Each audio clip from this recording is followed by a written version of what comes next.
kind of like a surveillance state that's accessible to everyone. Right. Exactly. It sounds absurd. It kind of does.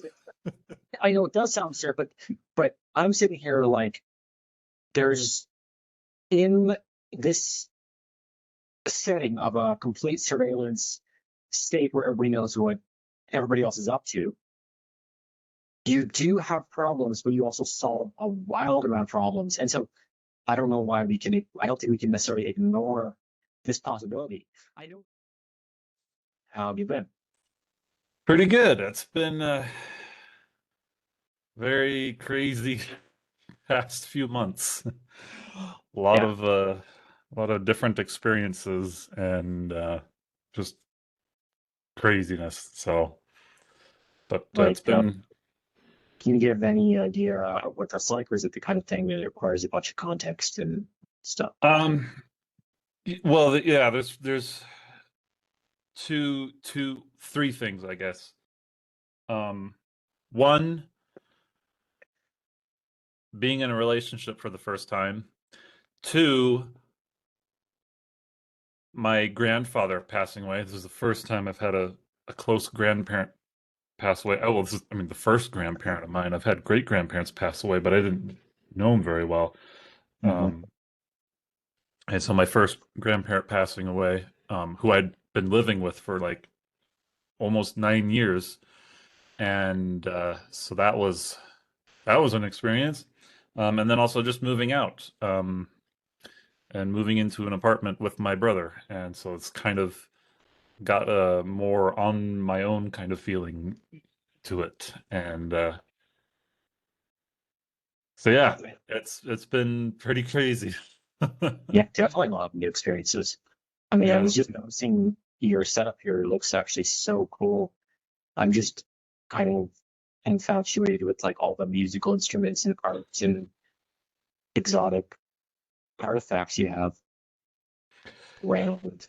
Yeah, I've got oh, it's hard to see with this in the way, but like I've got all my flutes right there.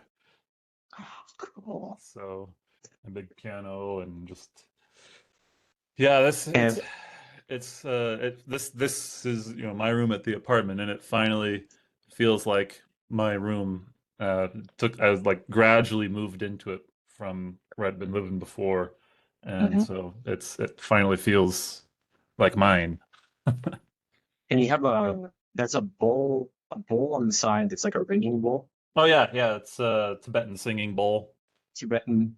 That's what I was gonna say is, I mean, I feel like is it a religious artifact or is it just a cultural thing?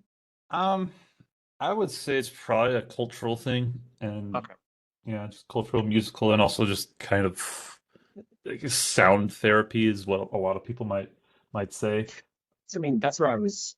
That's what it reminded me of, this sort of like sound therapy. I don't know if you know of like the idea of like sounds that are supposed to be healing and stuff. Yeah. And like, what are your thoughts about that? Is it something you subscribe to, or? It's an interesting question because I feel like there's a lot of, obviously throughout all of history, music has been such an integral part of people's cultures, and so there's a certain way people talk about like sound therapy that sounds a little bit like, oh yeah, you get do the 432 hertz or like the 598 or whatever it is, and it's like, listen to these frequencies and they'll help heal you and things like that. It's like I don't know how much of that sort of thing is really based in science or anything, but kind of maybe in a more psychological sense, I actually do think that the idea of sound therapy has some merit to it, because it's like, I know about like people will do drum circles. Like my mom's done drum circles, and on a psychological level, it has been like it helps people. Like it is healing to them. And so I think there is merit to the idea that yeah, music is healing. And it's an art form. And art, I would say art in general is kind of a is is a healing form if you do it properly. So yeah, that's kind of probably how I would frame that.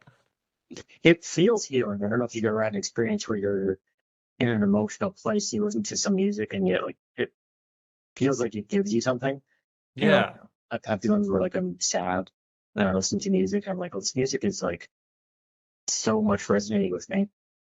Yeah, and it's interesting. I even had this experience just in the last couple days where I started listening to a playlist. I'm a huge synth fan, but I hadn't listened to like any of my synthesizer music in a long time.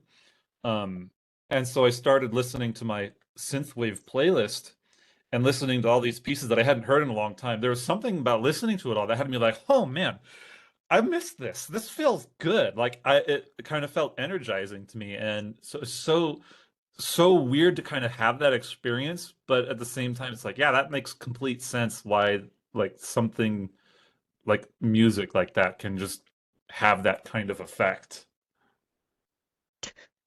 I was wondering going into this because I felt like last time we talked that the one thing that I just didn't even touch on at all was basically like your epistemology, your like grounds and like what you view as the starting point of a well constituted psyche.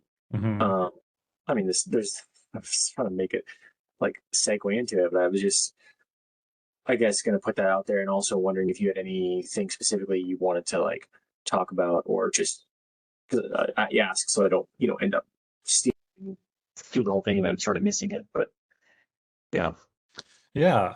Um, that's an interesting question. I mean, for what immediately came into my head with that was years ago, like this is like 8 years ago, back when I worked at a Walmart and I was just pulling merchandise onto the sales floor. And for whatever reason, I had this thought come to me, which is, I don't know anything. And the only, like at any given moment, I know basically nothing at all. And that that almost kind of became my my epistemological foundation where I'm just like the only things that I'm like really know are like things in my immediate moment. It's like I know I have memories of things, but that doesn't mean those memories are reality, and that doesn't mean like the memories are a knowledge. And so it, I kind of thought through this whole idea of just like, okay, I know I have 5 fingers because right now immediately I can look at them and I perceive them. It's like 1, 2, 3, 4, 5, and I know how math works and numbers and all of that. Um, and from there, I was able to kind of I started to recognize the way that people. It's also really hard to you can't actually take that kind of idea and properly engage with the world because you have to be able to like make assumptions and you have to like you have to people kind of have to pretend that they know things in order to operate. Um, but at the same time, it also helped me realize just how much people have no idea what they're talking about. They're pretending like they have a clue. But like just in reading like comments and things on social media or Reddit or wherever, I started to recognize more and more no one has any idea what they're actually talking about. None of these people actually know these things that they're saying. And so it just kind of changed my perspective on just like how we engage with reality because we don't engage with it in a way that we really know all these things. And then I've come to know or learn more about different forms of knowledge through like Vervaeke with his perspectival, procedural, propositional, and participatory knowledge. Those different kinds of knowledges, and so there's learning more about things like that, and those I feel like have helped kind of ground my idea of like, oh, I don't know anything, but it's like, okay, but I do have a lot of different procedural knowledge. I have a lot of different participatory knowledge. So that kind of expanded my concept of what does it mean to actually know something. I had definitely similar experiences that kind of those where I was trying to learn stuff, and I was like, okay, well, I'm learning all these things. I'm like, okay, but then how do we like know that those things are true? And then I kept doing that. Like, hold on, like, where's the actual like metric for how we even know if anything is true? It's the like ego death kind of thing. And I also had it where it's more extreme, where like I actually felt emotionally chaotic, where the this dissolution of my core axioms felt extremely terrifying. Um,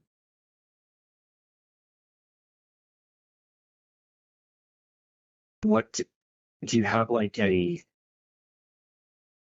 do you have so okay so are you familiar with Jordan Peterson's work? I ask you this because I know you James Peterson Academy is a friend of Yeah. Hayden's, but lots of people know Jordan Peterson, some people don't.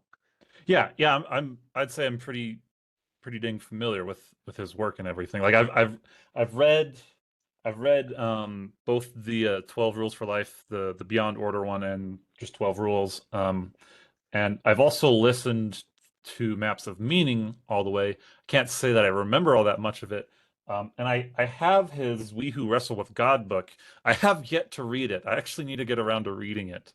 Um, but yeah, and I've watched lots and lots of his videos, listened to his podcasts. So I would say I'm pretty familiar.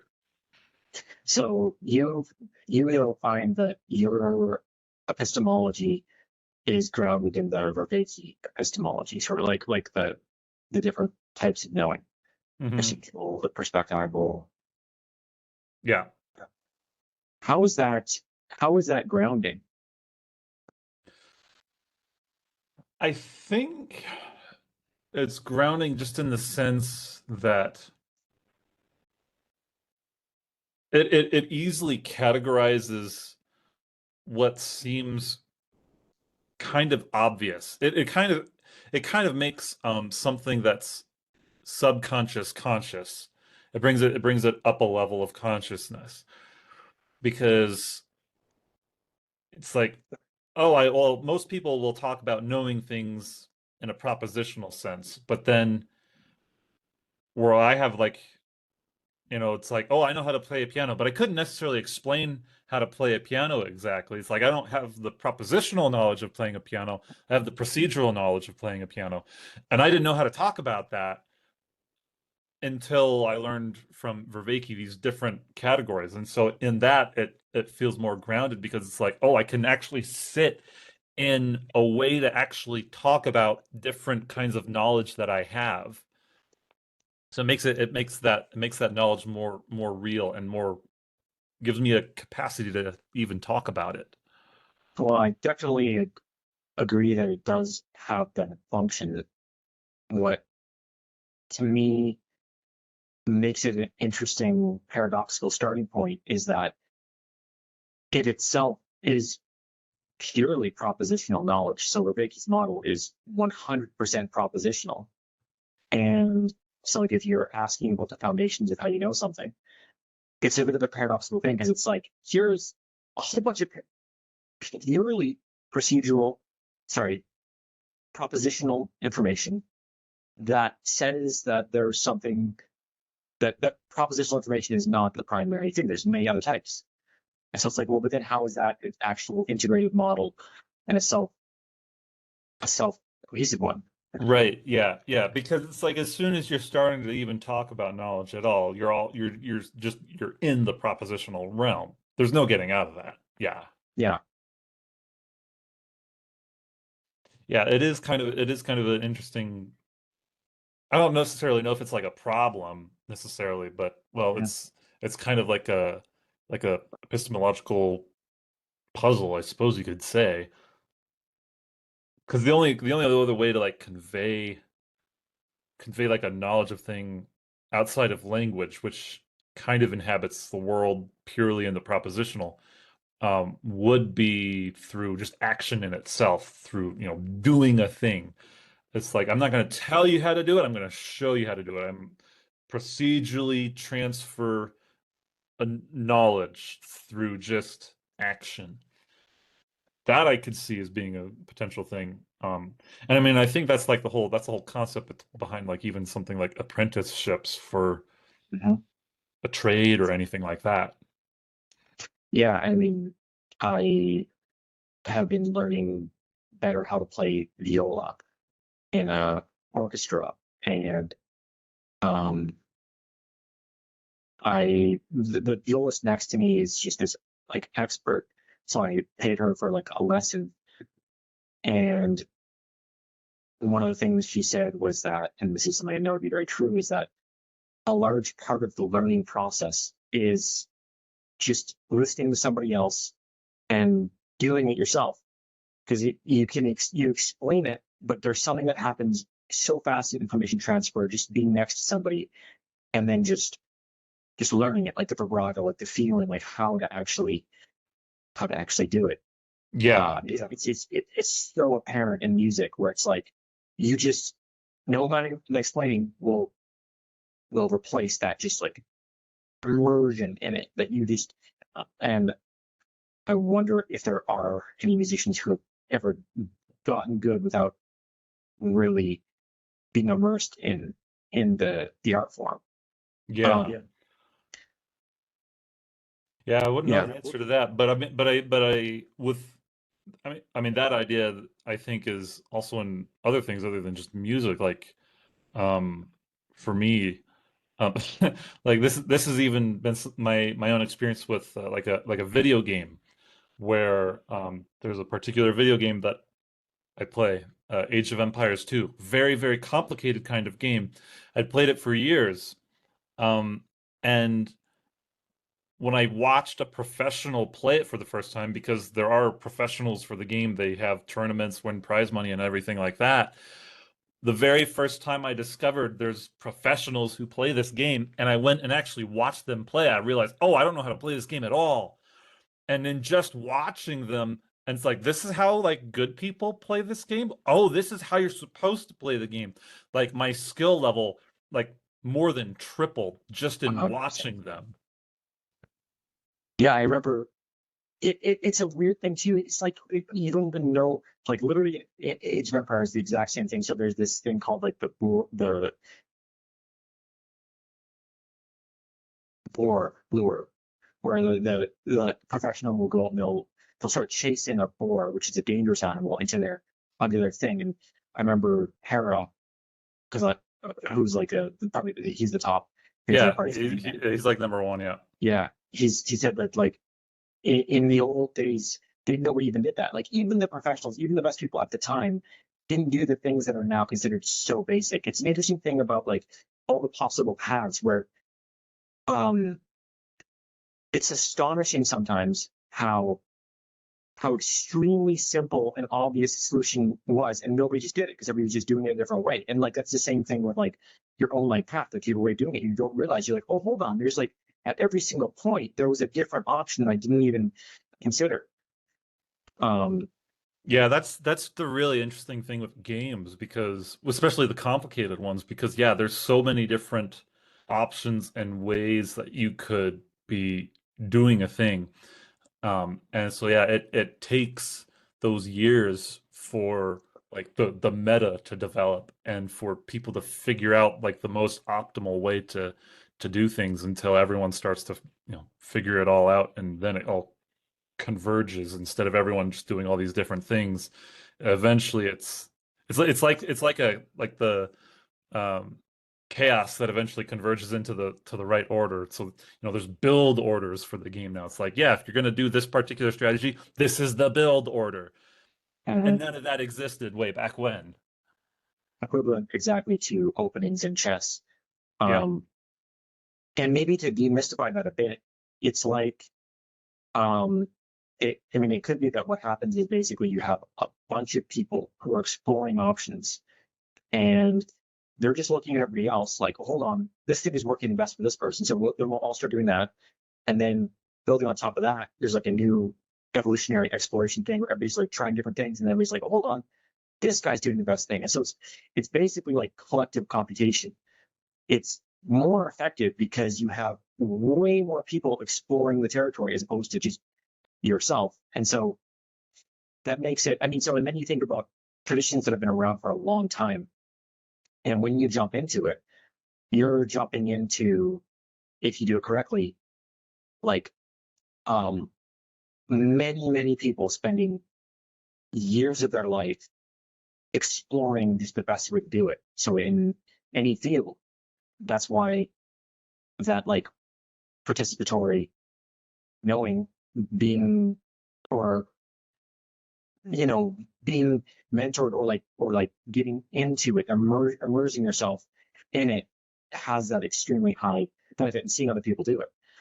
I mean, I wonder what our basic epistemology is, because I mean, you and me share the same, sounds like, because the first thing I asked, and then your first answer to my question about the basic epistemology was not knowing. And that's the base of my epistemology, is to sort of, first of all, not knowing. And then from that, what can you build? But I have like a contention with the Vervaeke model that I always bring up with people who maybe are familiar with it, to try to sort out if it's me or if it's something wrong with the model. But I see it as a confusing thing where, on one hand, it feels like it's supposed to be the base of epistemology. On the other hand, it's really not a starting point, but rather a very, very high level of analysis based on huge amounts of information. And then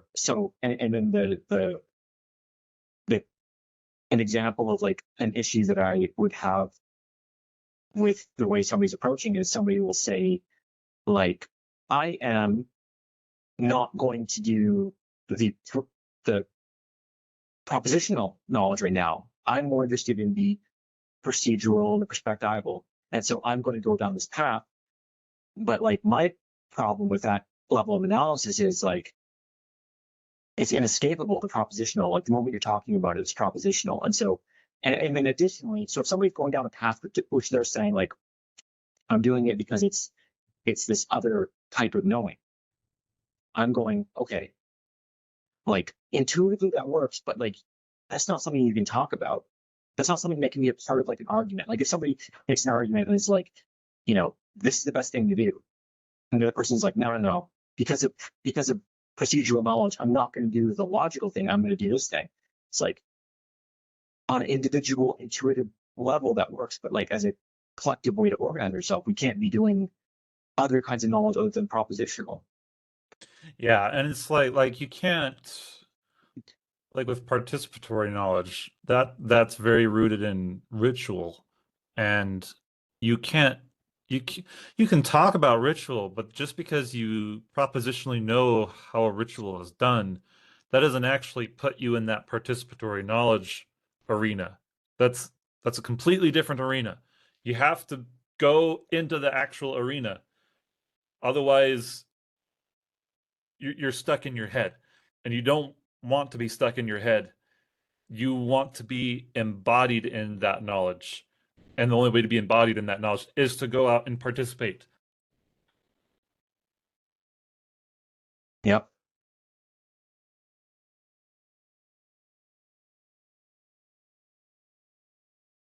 So yeah, there's a lot of hard things that you can't just propositionally get across. Yeah, there's important things that you can't propositionally get across, but when it comes to morality, when it comes to like base things about society, it seems like the only option is propositional, other than sort of creating a system which allows for the human interaction. But if you were to say like, okay, well, somebody committed a crime, well, we can only know if they committed this crime if we feel what it's like to be them. So we're going to maybe walk their shoes a bit and stuff like this. It's like, this is not really a tenable solution.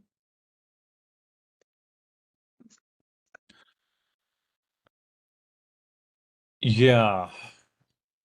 Well, it's like, well, well, crimes are determined by the people, and so it's like you can't commit a crime if it's not been determined collectively that it's a crime, stating the obvious. But it is kind of like, all right, so what is the basis for determining what should be a crime? And well, I think there's kind of the very basic ones. It's like, well, okay, so it's like if I pinch myself, that hurts. If I pinch another person, I should know that's gonna hurt. Okay, pain we don't like. Okay, so we've got just a foundational basis. Pain equals bad. But then there's a problem there because some kinds of pain are what help us learn.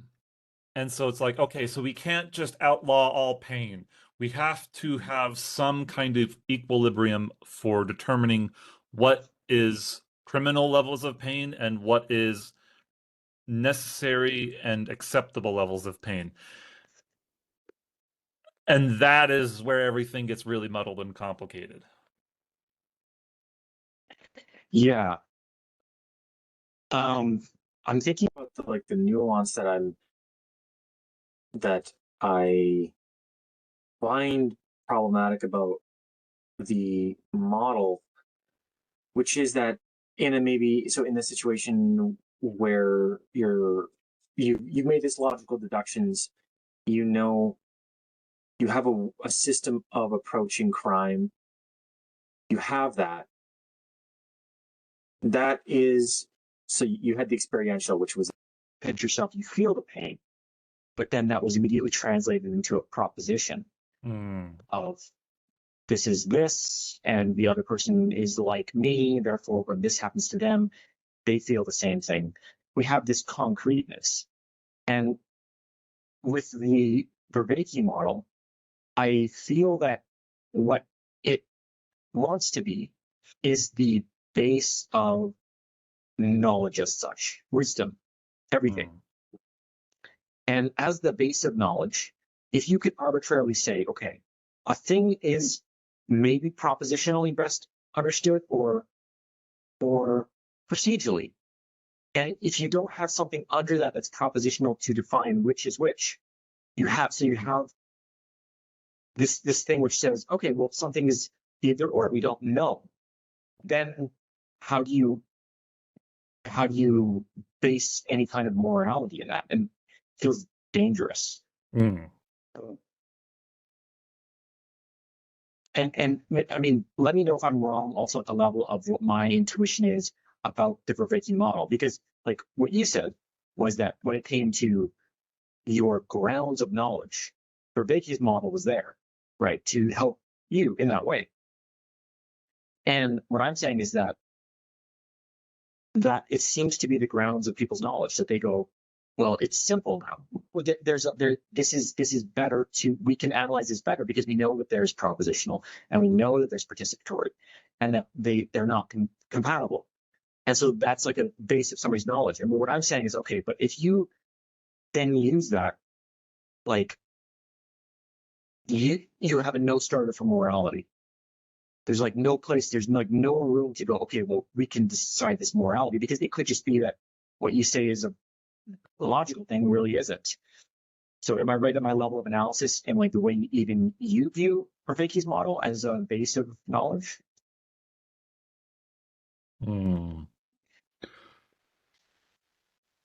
I think so, yeah.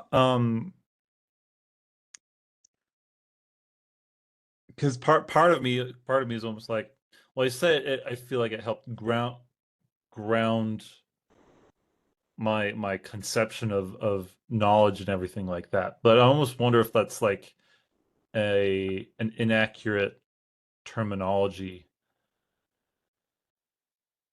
because well,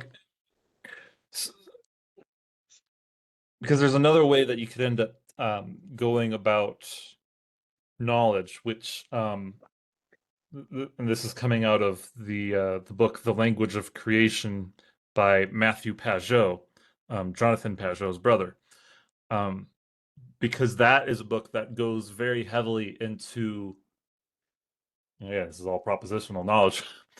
Um, there's the physical material that sits underneath, and then there is the meaning giving spirit that is above. And when these two things come together, that's what creates like knowledge and understanding and wisdom. And so that's almost kind of like a epistemological um foundation, in a sense of just like, okay, we've got physical material, and then we've got whatever is up here. You could just call that consciousness meeting that physical material creates something new that is outside of just the pure consciousness and outside of just the pure material. Mm-hmm. And I feel like a model like that is probably more what's the word, kind of like almost like more primal than Vervaeke's model of knowledge. Because instead of like your kind of high concept four kinds of knowledge, you've got very kind of low concept consciousness, material, and they're colliding. Yeah, I mean, that I think is the correct dichotomy, is the dualistic analysis.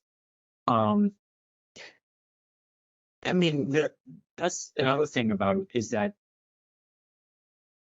it feels like a magical model, magical um, sort of formulas oftentimes have this nature of feeling arbitrary. Like if you look at astrology, it's like there's 12 things. You're like, why did you pick 12? Mhm. Or, I mean, um, or each astro sign has a specific character. You're like, why does it have that character?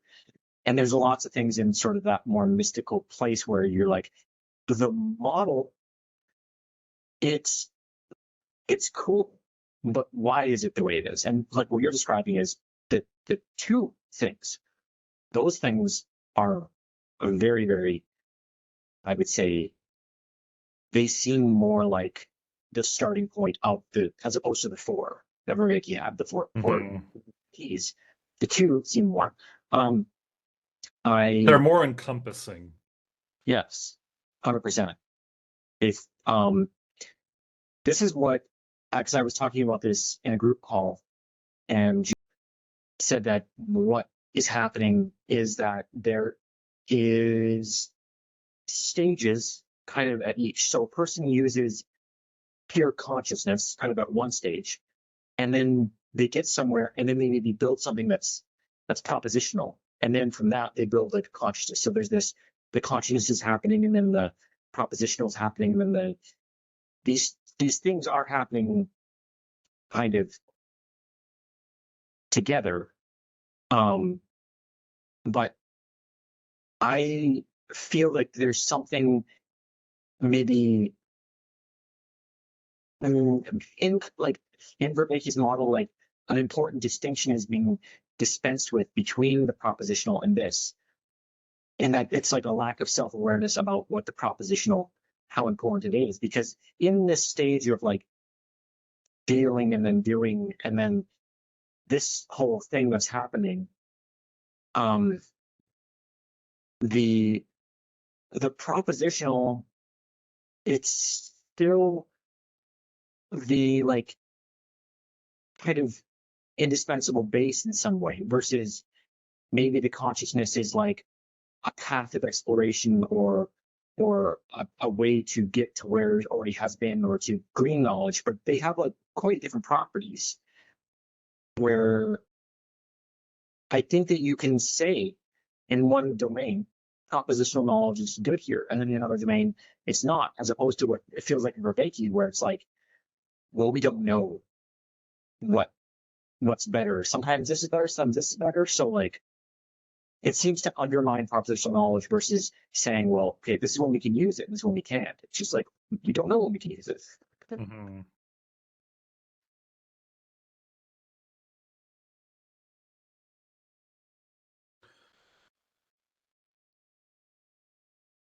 Yeah, I'm trying to just like even think through maybe like a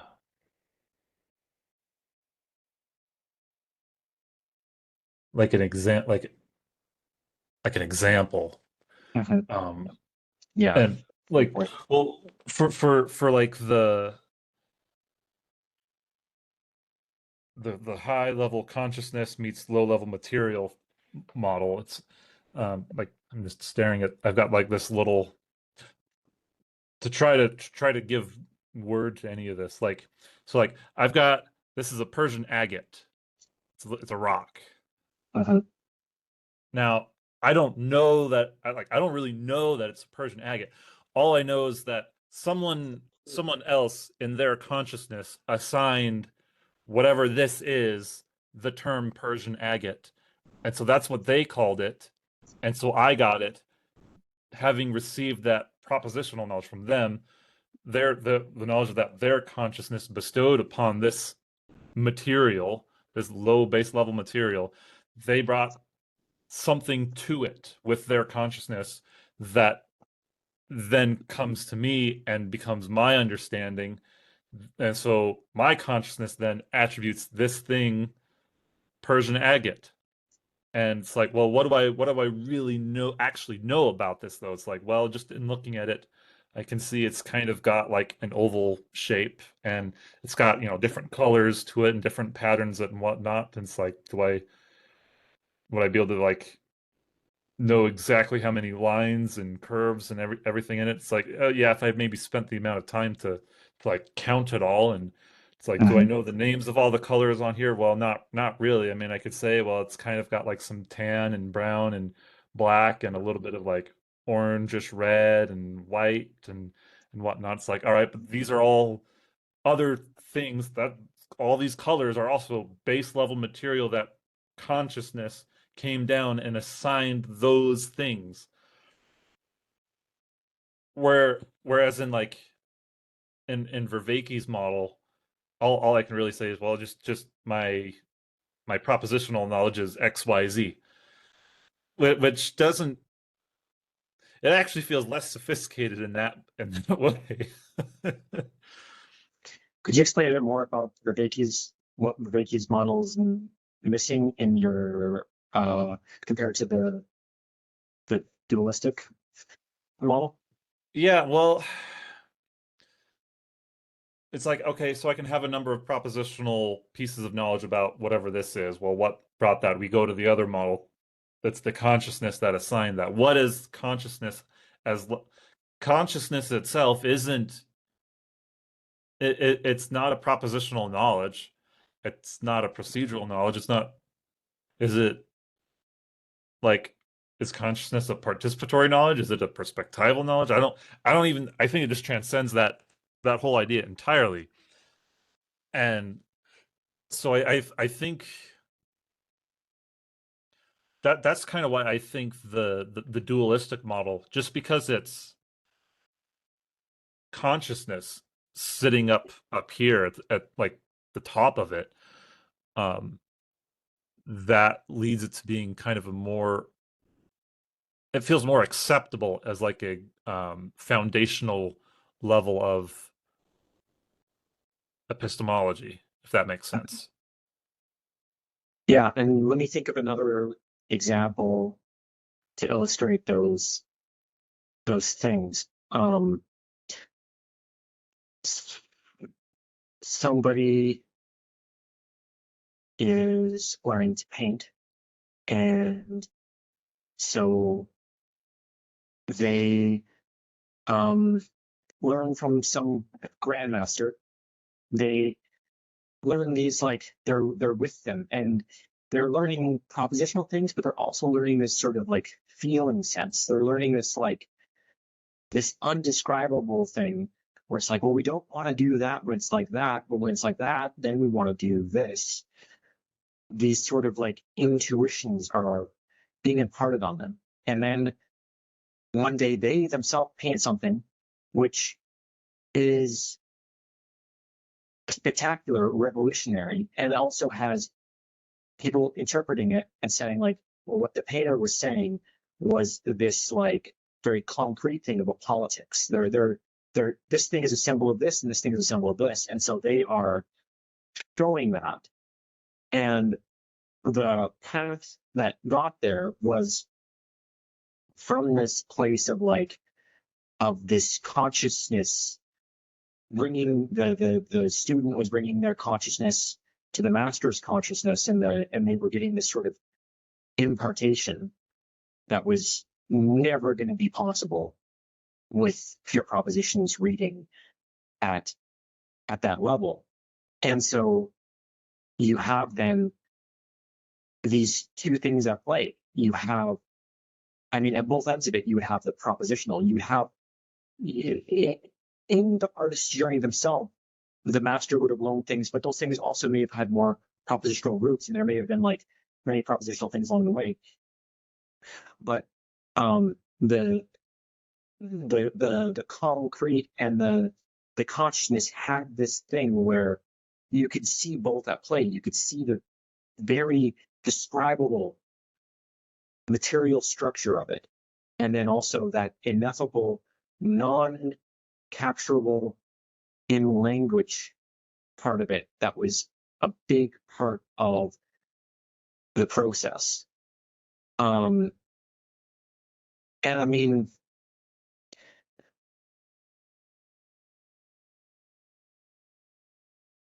see, like that is a good description, but what does that apply to?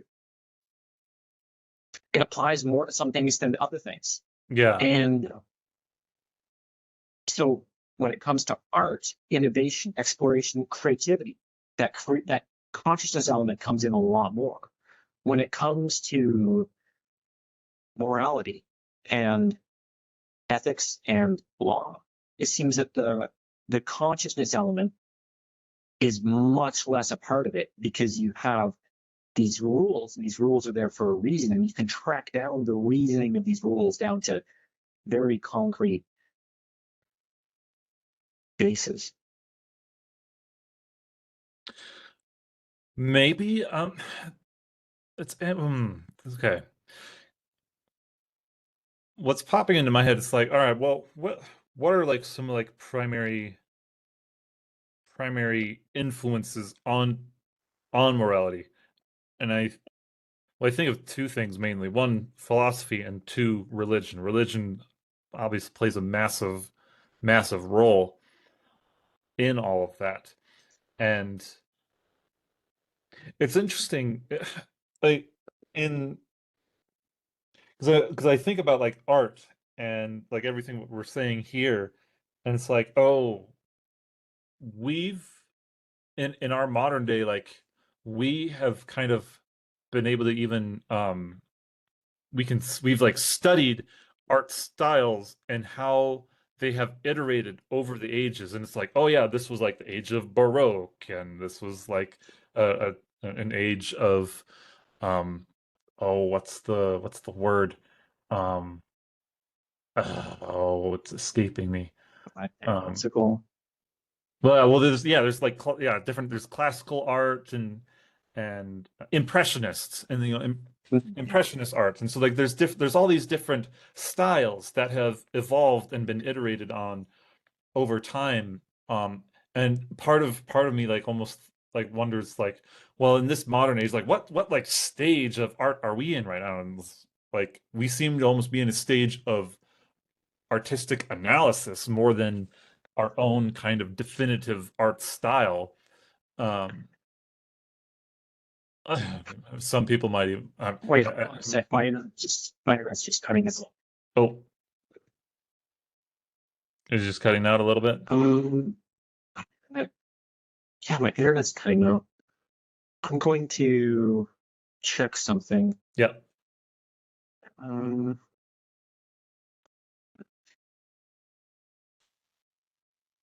don't know why it's doing that.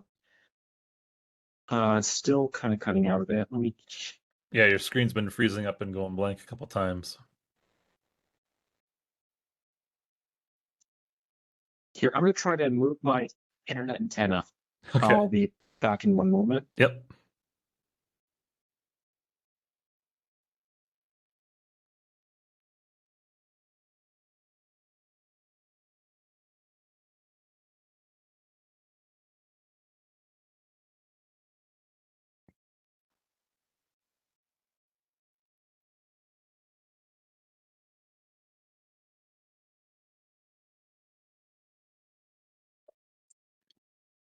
Okay, I'm back. There you are. Yeah, maybe I improved it. Okay. Could you go just back a little bit from what you were saying, Yeah. like to yeah. Yeah, Okay. so like we're in different like we've analyzed throughout history different artistic stages. We've got our Baroque, we've got our Impressionist, we've got classical, we've got just all these different things. Like I couldn't even like I'm not knowledgeable propositionally enough in all of that, but I know enough to even just say that. And part of me is wondered like, well, what sort of artistic age are we in? Maybe some people might say we're in the age of AI art, which I don't know that I would disagree too much with that. Frustratingly enough, but we're almost more like we are in an age of analyzing art more than just producing a particular style of it because everyone's producing different styles of it all over the place. Now, like what's big or anything, I don't pay too much attention to that, so I don't really know. Um, but we're producing more than ever, and as a result, I feel like almost what has been a larger focus is just the analysis of it. And we're so we're so consumed by the desire for propositional knowledge and taking our consciousness and figuring out naming giving propositional knowledge to all these different things throughout history or reality and or the base physical material. I feel like I was trying to go somewhere particular with this. Oh, we can kind of take, I feel like that can still, we can take that whole concept around art. I feel like that is able to be applied even to things like morality and law. Those are things that have also iterated and changed over time. It's like I don't even think we have all that much, um, I don't think we're all that even conscious in our modern day just how heavily our systems and understanding of all that were shaped by like the Roman Empire because the Roman Empire has had so much influence. Like we still use their calendar. We still use all these all like the names of our months and all this stuff is all from the Roman Empire that's still used. And so I think even in the realm of morality and in law, it's like, okay, so in these times, this is what the things were moral because this is how everyone operated. This is how they thought. They thought differently. They had different systems. The way life was lived was in such a way that, this is what worked for them. But as, you know, things evolve over time, new technologies come into play, the population grows, and you know, more understanding comes about for the more complicated or unseen things about life, like in terms of like biology and um, just in the revolution of learning about microorganisms and things like that. All just so many there's too much to even really talk about it. They all have small but important factors into the iteration of what needs to be the moral in order for human prosperity, in order for flourishing. And you end up getting that could even evolve into like economic models. It's like, all right, capitalism is almost like moralistic framework for how to get society to flourish the best.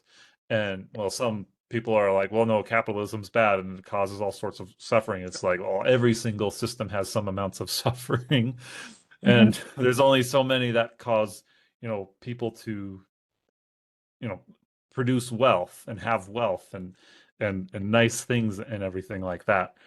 Um, and so I think that the whole idea of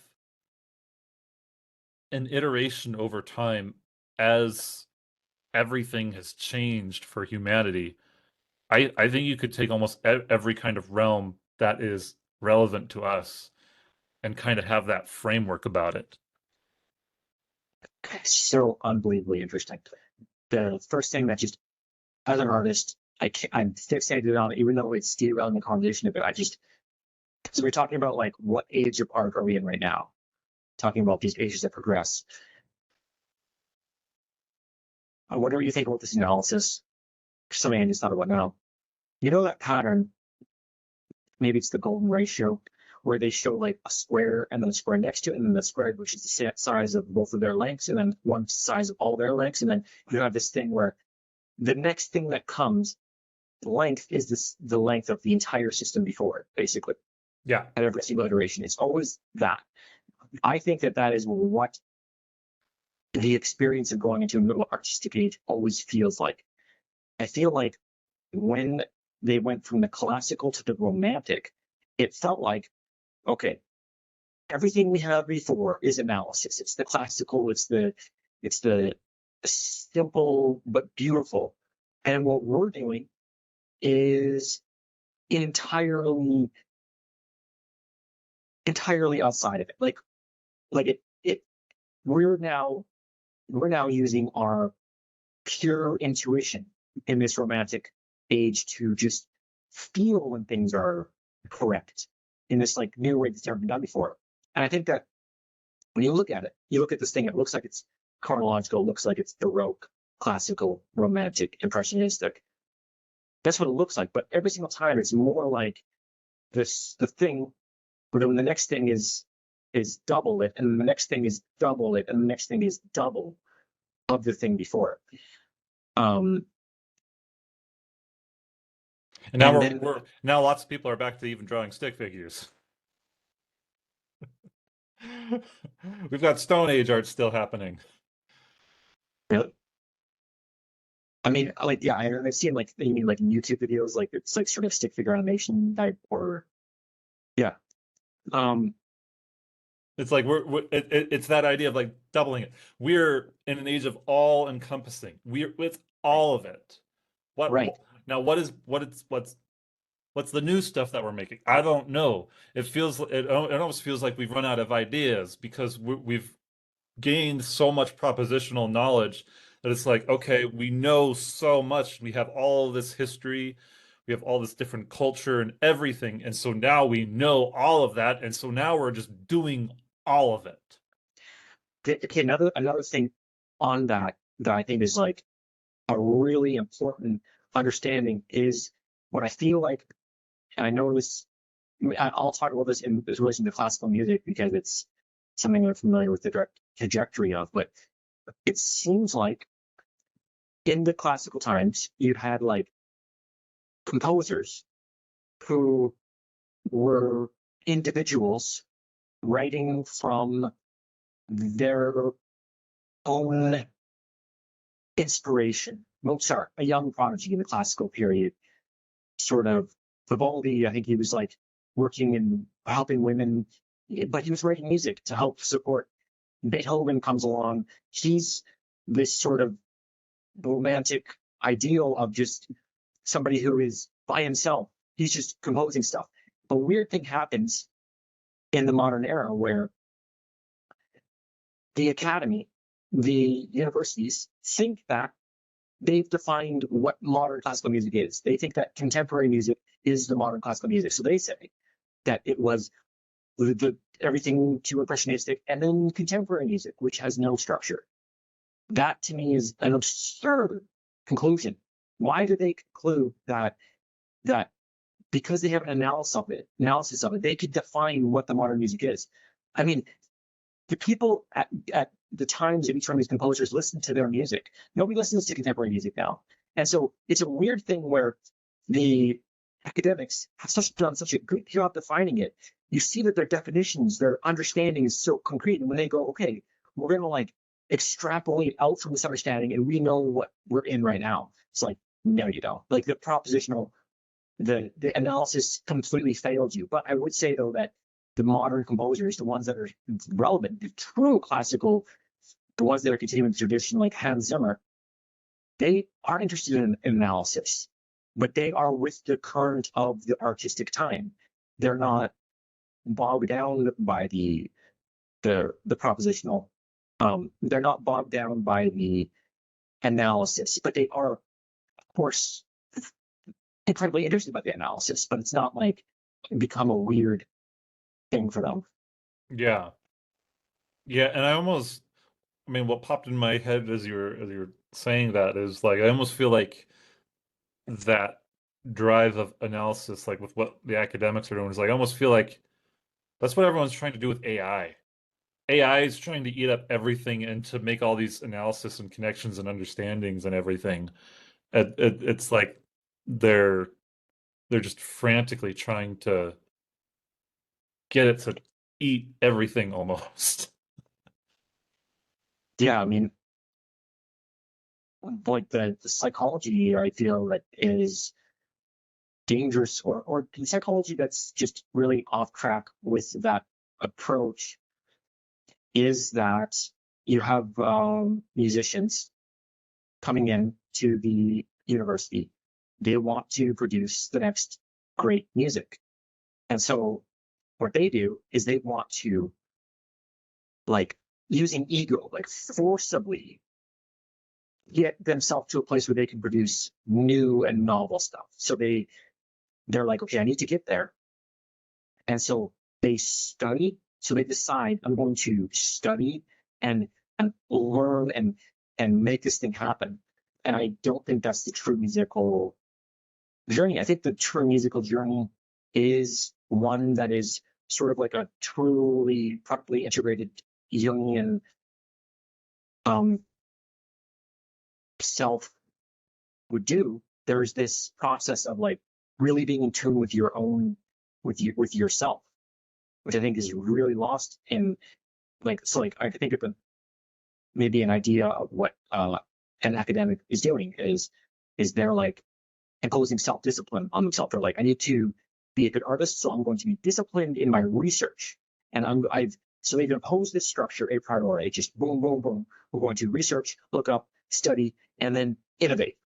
And this structure was imposed a priori before um, the container was properly examined. Their own consciousness was properly examined to know if the structure was any good. And so then you have this atrophied, dead structure on top of the artists. They're like, yes, we've come to conclusions. No, they cannot build art from that framework. And so like it seems like the correct path for an artist is into your own state in some sense. Yeah, yeah, it's more about bringing yourself to the music rather than just like the pursuit of study and research, and because you can research yourself into bringing about someone else, that doesn't mean you're going to bring yourself into the equation.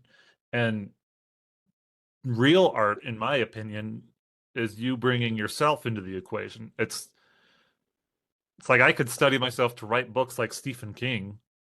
I could do Mhm. that. I don't want to do that though. I want to write me. I've got I'm trying to bring myself into the equation and my consciousness. I don't want to bring somebody else in. No, it's nice and important to learn from others, to be able to maybe there's things like, oh, I like what that person did. I'm going to take that and I'm going to make it my own by putting my own unique flair to it. But but it's, I make it mine. I don't just, it's not a copy paste kind of thing. Well, You can learn from people and make their things your own, rather than just trying to remake what is someone else's thing. Yeah. If that makes Well, sense. yeah, absolutely. And let me know what you think about this, because this is one where most people, I will get the most disagreement from people, because people will say discipline is really important. And I think so. Like, like what you're saying is you need to be bringing yourself into it. And so, like, if you're an artist and you're sitting down, right, and you're like, okay, well, I need to write something, and or I need to study something, right? And I'm saying both studying and writing are very good things, but it's sort of the way you do it that messes it up. So you need to do this, and then the artist feels this like, I don't want to, or this like, I just don't really want to, and then they impose on themselves self-control. I would suggest that what happened was they were getting in touch with themselves, and then they circumnavigated it by throwing an arbitrary structure on it. I'm going to just do the thing. Why are you doing this thing? I'm just doing it. But your internal state doesn't agree with it. And so I would say very damaging to the artistic movement is sort of conscientiousness. Like, like making it like the person who's just like, this person is diligent, they can just do it. The artist, I feel like, is somebody who doesn't impose this sort of rigorous needing to do it, because I think it's building on what you said, because you were saying that you need to bring yourself to it, but it's, where is yourself? I'm saying it's in all the moments of your psychological state. It's like, where's yourself? Well, it's in what's interesting to you. It's in the thing you pursue, but it's also in what captivates and keeps your focus. And then if you profane that by saying that your focus and your what's interesting to you is something that seems to be ruled top down by self-control, I think you kill the artist.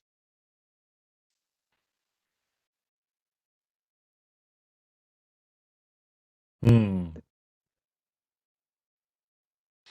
My part of I feel like a rebuttal to that kind of bubbling up inside me, which just says, well, isn't that top-down discipline also part of themselves doing that? But at the same time, I also kind of understand where you're coming from, just because like it's almost because peer pressure can be a thing, and peer pressure doesn't come from within yourself. It's, well, arguably it comes from within yourself insofar as the pressure that you make yourself feel as a result of external factors. And so it's kind of like it's a self-inflicted pressure that one could externalize, and it's Well, and that's that's the whole like external versus internal locus of control. It's like, where do people feel their locus of control? And if it's external, then they're probably more vulnerable to peer pressure and things like that. And it's still, ultimately, it is coming from within themselves, but they've probably just excused, they've it's almost like they kind of just let go of their own consciousness as an excuse to, for whatever behavior they might be engaging in. And so that, and I would say that is a form of repressing the true artist within yourself. That isn't letting, it's like, whatever real artistic sense, whatever real consciousness you have to bring into the matter would bring. You don't want that to happen. yeah, I'm thinking about the kind of two things you presented. One was that you said that, like, nowadays it feels like there isn't, like, we've lost the touch with the artistic thing. And I'm diagnosing that as maybe being partially consequential from this this this mindset that puts a very, very simple and absolute explanation onto what human motivation is. So it's like a very common mindset now that, like, well, this is the idea, and it comes actually from evolutionary biology, so maybe it's a new one. But the idea is that you have your, like, higher self, the one that's like beautiful and wanting to stuff, but then you have your id, you have this, just your drives are pulling you down. And so the idea is that, well, you know, discipline the id, rule over it, rule over this like lower part of yourself, and rule over it so that your higher self can manifest. And then what I'm saying is that when that's done, the important thing that was described as the unimportant id is lost, and so you have an artist who's like, in the new age, in the modern era, he has both problems. He's like, okay, one, artists can't create new things. We seem to be lost in the artistic thing. And two, I need to discipline myself to make art. It's like those two things are generating themselves. I mean, if I can maybe lower the emphasis on what I said before to change it to, instead of saying that maybe an artist should not have self-control, to say that the function of motivation, attention, and interest should be very interesting to the artist. There should never be this like viewing one part of the self as this thing which needs to be ruled and disciplined, because art is also an exploration of what the human is. And so, and it's oftentimes in the most annoying part that the innovation exists.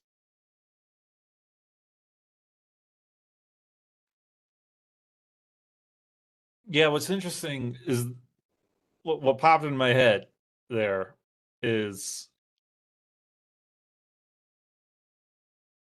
Christ saying you have to become as a little child. That phrase popped in my head. I'm like, because a child in their own like if a child's trying to be artistic, they don't have any of those problems. Right. There's no issue of discipline. They just do it, and they have no self-consciousness about it. And so it's like that's interesting to me that phrase. It's like, yeah, in order to be saved, you must become as a child, and that is even kind of it seems like it's applicable even in this sense for art. I think it's identical with it. Yeah, 100%. Um,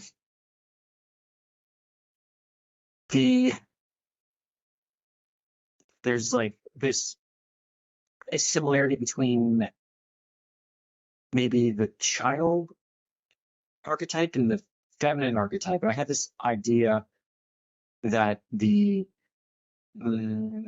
that maybe the feminine archetype is actually the future and the masculine archetype is the past. So it's the structure, it's the building of everything, versus the feminine archetype is this call to like, where are we going?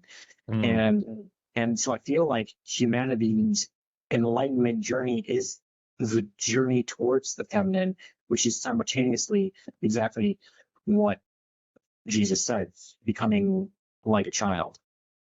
And it's yeah. Yeah. And it's what's interesting is this is also reminding me there's this video I watched some years ago. It's this Irish he's a stone carver. I can't remember the exact term for it. He's chiseling stone, and he's working on like this kind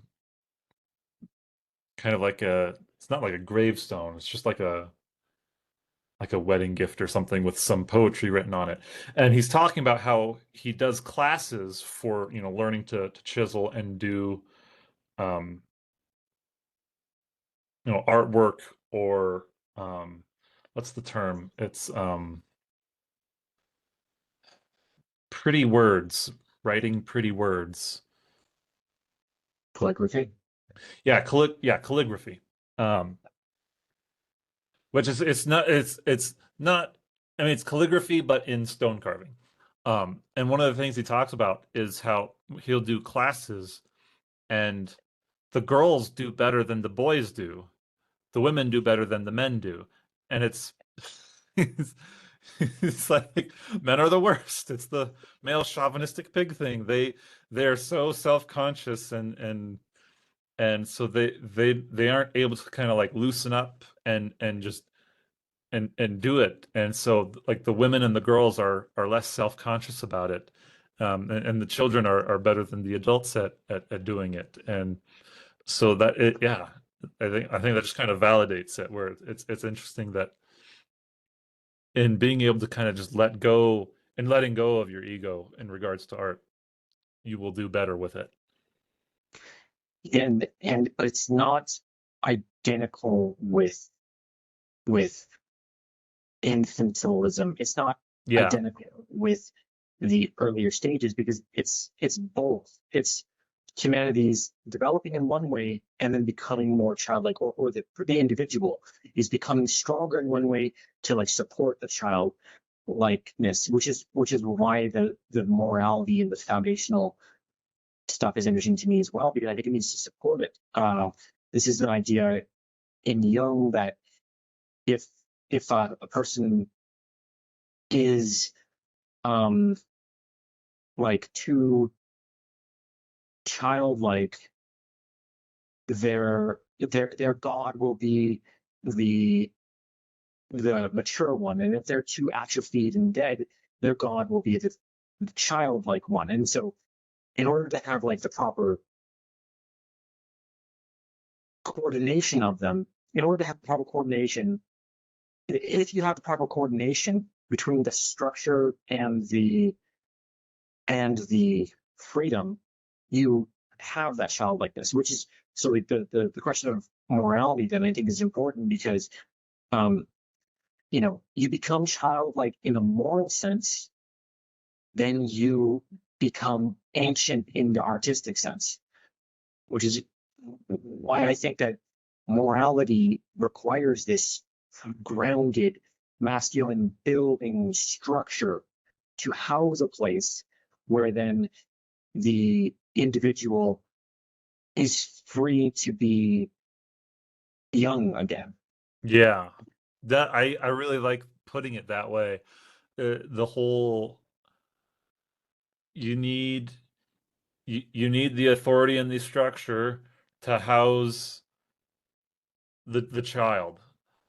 And so like in a moral and in a law sense, it's like you need to have enough structure that the child isn't going to be killed. If you have too much, then that kills the children. And if you're also too free, then the children are free to run off a cliff, and you don't Yeah. want that to happen either. So you have to have that balance where you're not tyrannizing and murdering the child, and you're also not letting the child run off a cliff. There's got to have that level of balance. I like framing that way. I think that's a really cool idea. And I mean, I'm not sure what you think about evolutionary biology, but it's also exactly if evolution is true, what we saw in evolutionary biology, where the kind of great achievement of the human species was that we were able to extend the length of childhood, which resulted in higher neural adaptivity, where all the other animals, the children come out almost ready to exist in the world, but human Yeah, children get absolute most infantile, which, uh, yeah, and you don't want to. It's like you, as an individual, you don't want to be stuck too much into childishness, where yeah, your God is the authority figures. Because if you're if too many people are like that, that's I mean that's a breeding ground for tyranny, and you don't want to have that happen. So you want people to be of strong enough character that they can they're able to govern themselves, but also communally create the a proper structure to help help others govern themselves, but and also to allow the level of freedom for being childlike to be possible. Um, and like for me, like I've always said like I feel very in touch with my inner child. Um, in the sense, and it's like it's like what does it mean when someone is like in touch with their inner child? And for me, it's that I I can get excited about things, and I'm happy to show my enthusiasm and excitement for things, and I I'm able to be like in awe of the beauty of the world, and I still got my creative spark, and I get all these different ideas, and I like playing with things. Play is a huge part You know, in childlikeness. Um, but then there's you also want to cultivate competency, which I think is it's like you want to be a very, very competent child. That would probably be a good way to describe like what is optimal in human development. You want to be the most competent child there is. um, and the exact opposite of that, I think of maybe an archetype of the villains like Nero. Nero was incredibly playful, right? Like Nero was always interested in art and drama, and he was the ruler of Rome, emperor, but a terrible emperor because he was playful in a way that wasn't meant to be played with, or played with, you know, things. And so, I mean, when I think of the archetype of this person, it's like they are, in some sense, so playful. You go, wow, they have this sense of humor, this almost dark sense of humor of reality, where they nothing is off limits to them. They're okay, sort of mm, dark dark jokes and this edgy stuff. Um, but they're also incredibly naive. There's this sense of like lack of play in the domain of like sophistication. Right. I think, um, and it gets confusing because maybe these dark individuals are oftentimes quite curiously associated with true artists, so you can sort of see the reflection of true art in their naivety. I think I'm talking way abstract for any of like for the subject of what I'm saying to have remained, but this is why the question of where do we ground our moral epistemology in is so important to me, because I think that if the artist, if the human, if the individual, if society doesn't have a strong, true epistemology for their morality, then they don't have that structure to allow for the higher level sophistication of youth.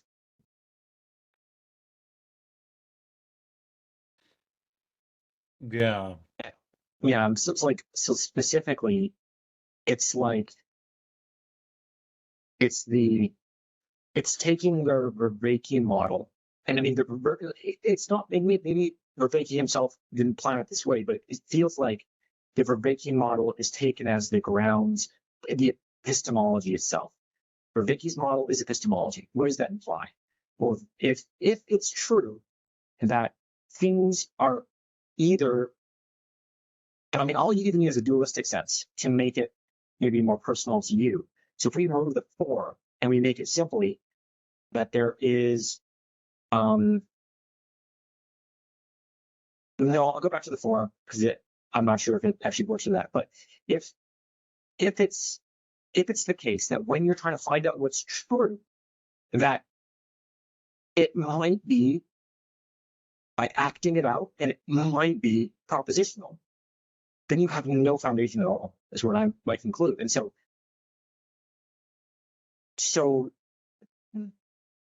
you talk with somebody and they go like, yeah, I mean, I use propositional stuff, I use logic, I use inference, but also there's a large part of it that is just enacted that you can't talk about.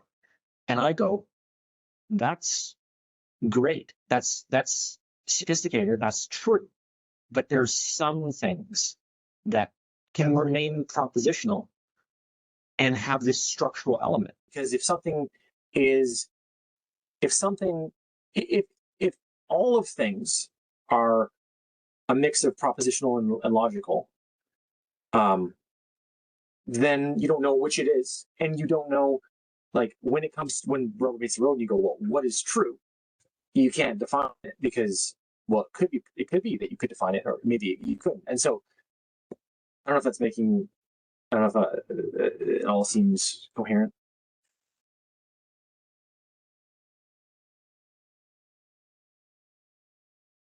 I'm not sure. Yeah, sure. It's definitely, I mean, just in itself, it's a difficult thing to talk about.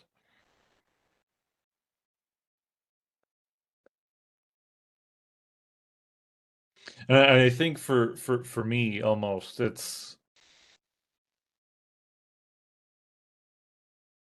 I'm hmm.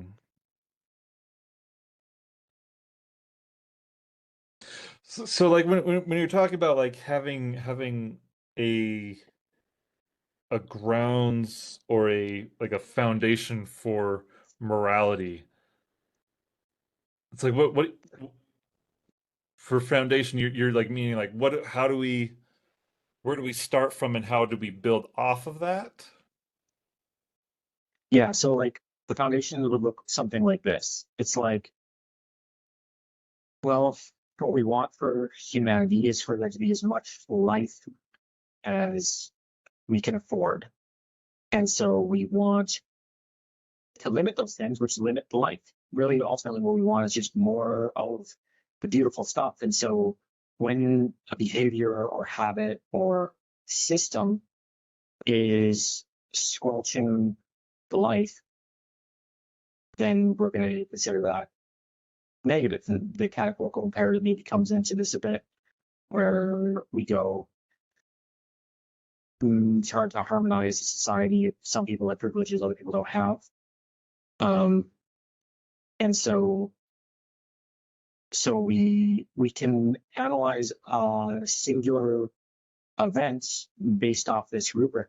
Somebody is, maybe as a kid is walking close to like a ledge, the kid falls off into the water. You could then analyze it. You go, okay, well, does adding a fence here help? Because maybe some parents are naive, they don't know the situation, the kid falls off, or is adding a fence causing more problems than good, because this was just a very freak accident, and really kids should be given the freedom to learn, explore, and do such.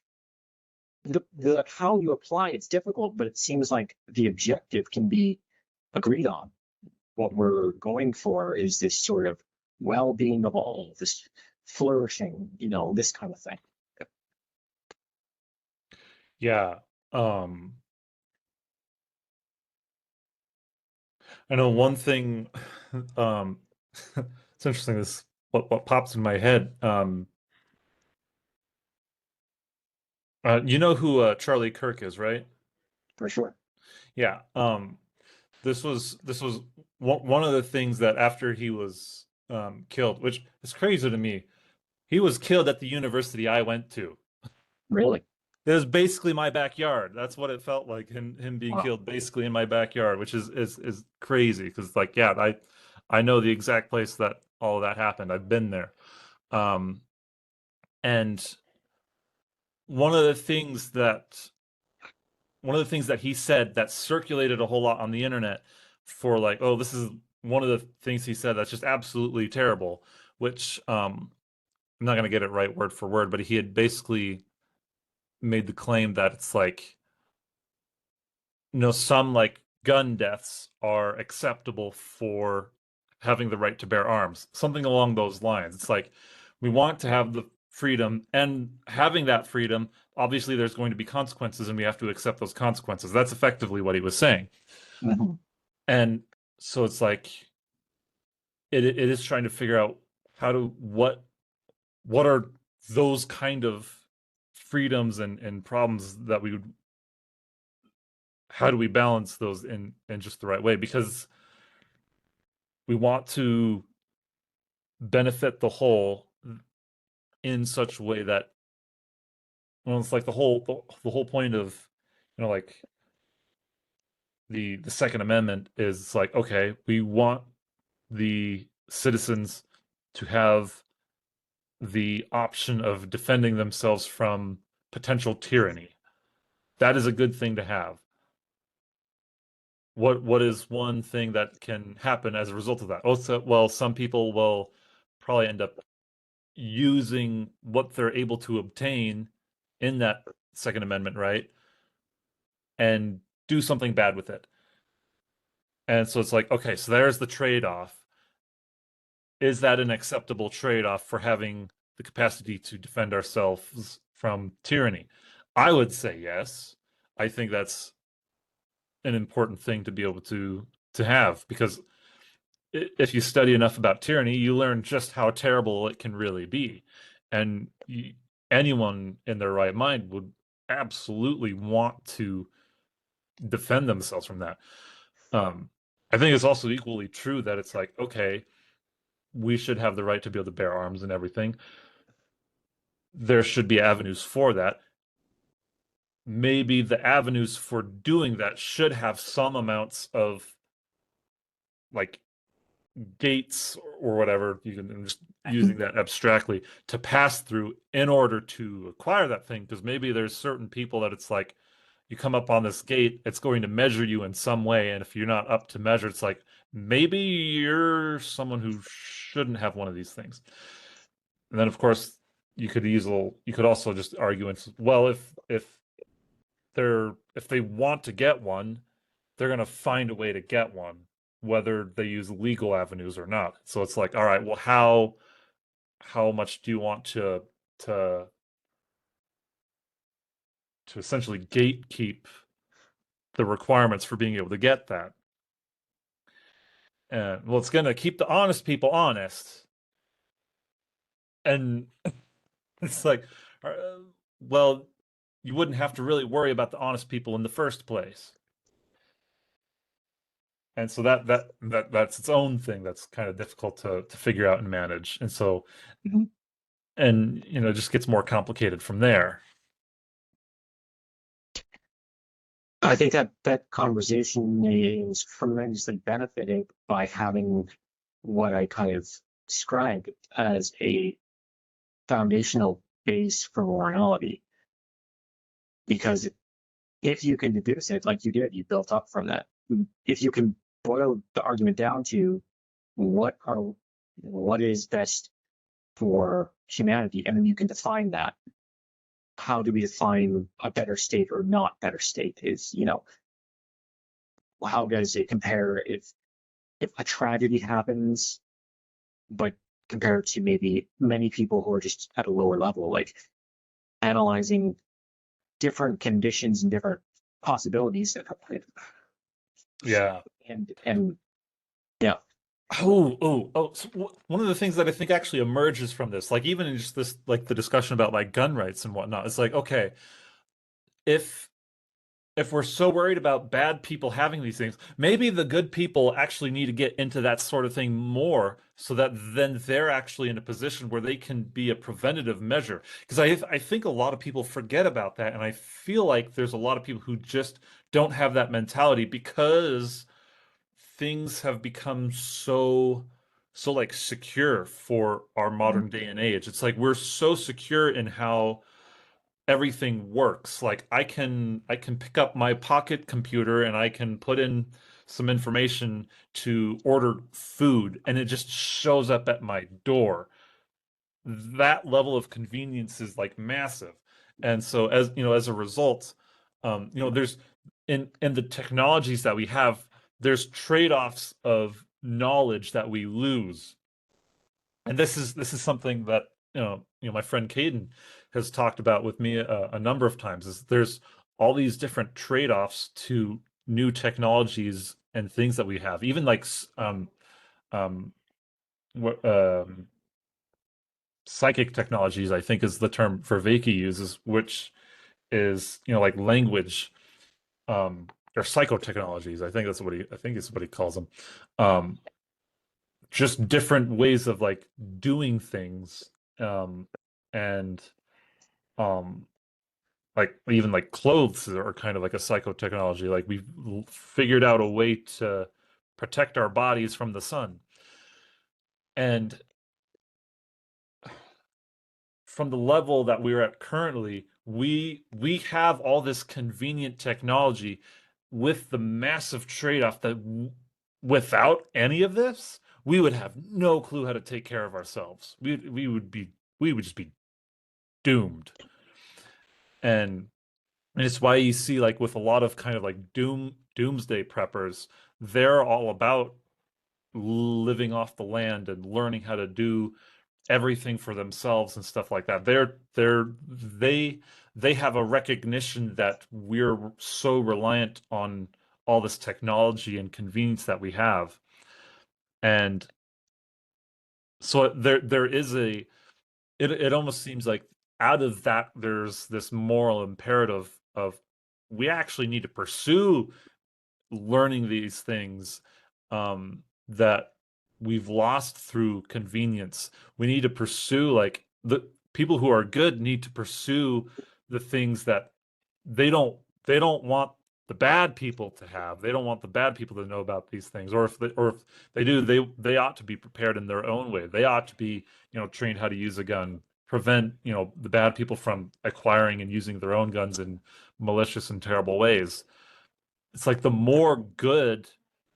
there there the more good people there are in actively trying to learn these things and utilize them. It's like that's what we should want, but we don't really see that too much, I feel like. Especially like at least in the realm of like when it comes to like gun control, we don't see people doing that. I mean, I've seen maybe it a little bit, but Doing I what think, exactly? yeah, just like going out and actually having guns for themselves and getting to a position where they can, if the situation arises like within their own arena that they're currently in, their own community, wherever they happen to be, that they would be ready to actually respond to it properly and put an end to it. Now, when it comes to the gun debate, I mean, this is a good example. I feel like the problem with the conversation about the gun debate is that everybody has come to maybe some conclusion they view as the most probable. Guns or no guns. Yeah. And they go, well, this is the most reasonable. But I would argue that in reality, we don't necessarily know that one is better than the other. So a counter argument to like what you're saying, to basically not to argue for gun control, but to argue for we don't know, is that so the reason for guns is against tyranny, which is a really good reason, because if the government becomes tyrannical, you and you don't have a way to do anything, you end up in a dystopian state where everybody's controlling you and things got really dark. What we don't know though is what the modern technology has changed about states turning tyrannical.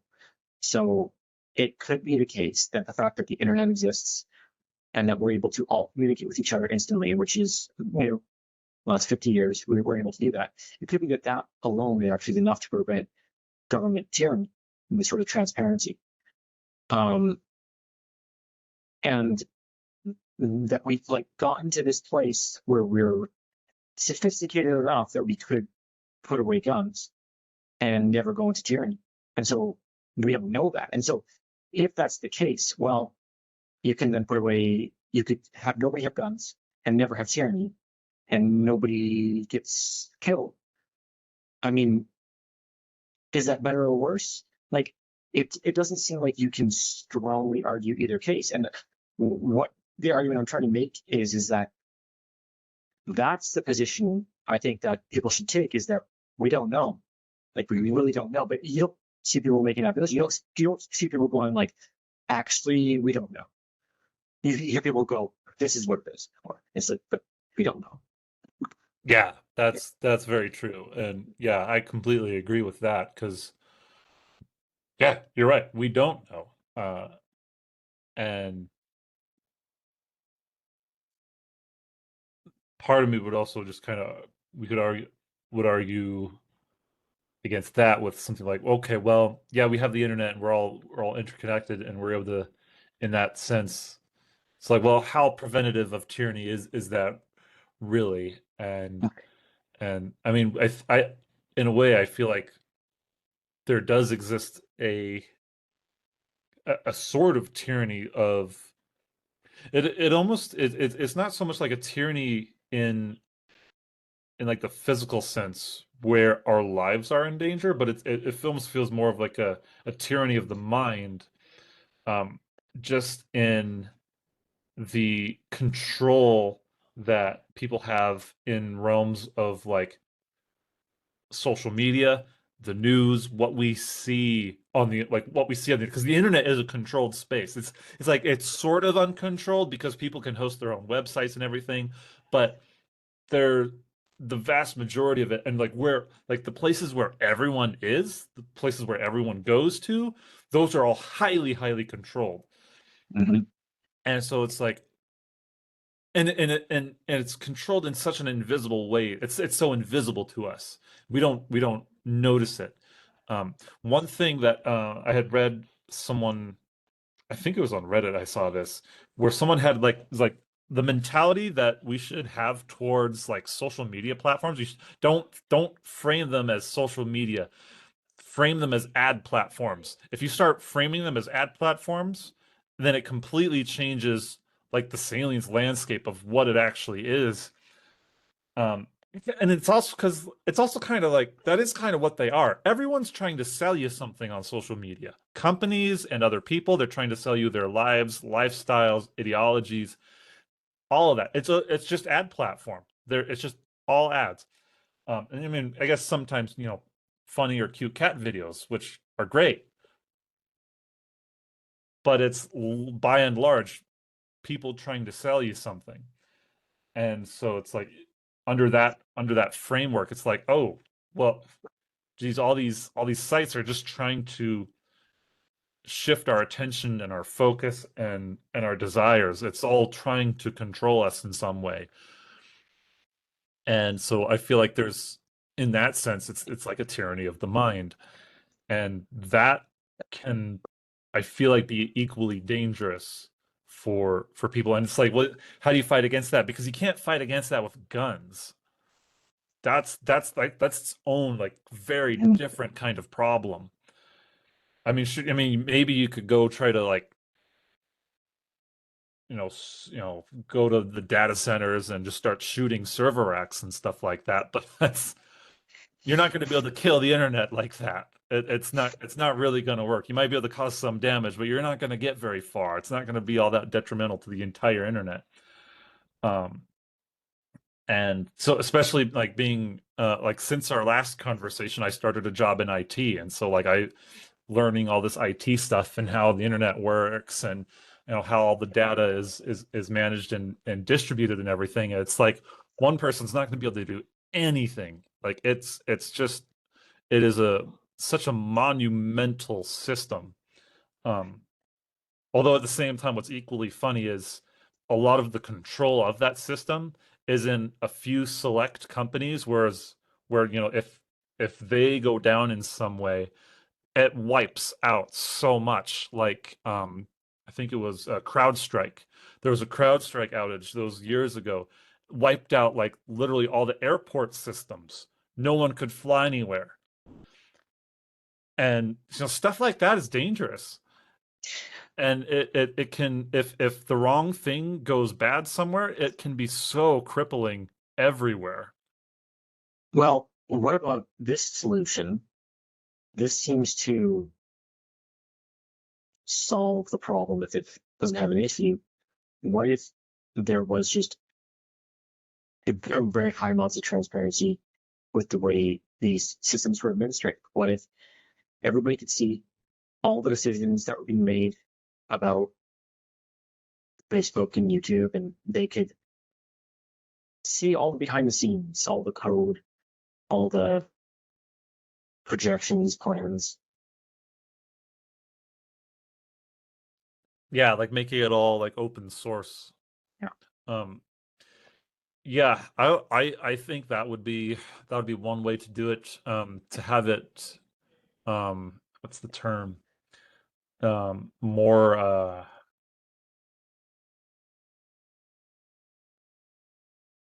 it's like with Bitcoin, how Bitcoin is distributed. It's not like locally owned. It's distributed across the entire system. I can't remember the exact phrase that they use for it. Um, Hmm. but yeah, where people would be able to like see it and have their own kind of like influence on it. So it's not so centrally controlled and everything. It's like, yeah, maybe that could be a solution to that I for mean, sure. this thing applies across the board. So this is the landscape of transparency. The more things that we can make transparent, the better systems run because you can audit the system dynamically. Yeah, The one constraint that you have is actually national security. Because if you make there's a part of transparency, and it oftentimes plays into every single field as you go up. Like physics. Like, well, let's make all of physics transparent. I mean, that's what they say it is, like the study of the real world, but maybe it's not so much. Maybe there's certain formulas for making bombs and stuff that people don't have as much access to as they think they do. And in every single domain, you have this like, well, transparency is good, but what if you make things so transparent that the state dissolves because it gets undermined by people hacking into it and doing this? And so it seems like really there's that there is a very clear moral goal that we should be going for, which I think it's very odd that we don't see people talking about this and pushing for this. But we should be analyzing all the sectors and seeing, can we make this transparent? And if we can make it transparent, we absolutely should make it transparent. Because you've collective computation, there's no downside unless it's a national security risk. And then you yeah. just can't do it. Part of me would part of me would kind of counter argue with like, well, there's also national security is one thing, but also personal security is another thing, which that could become that could be an issue.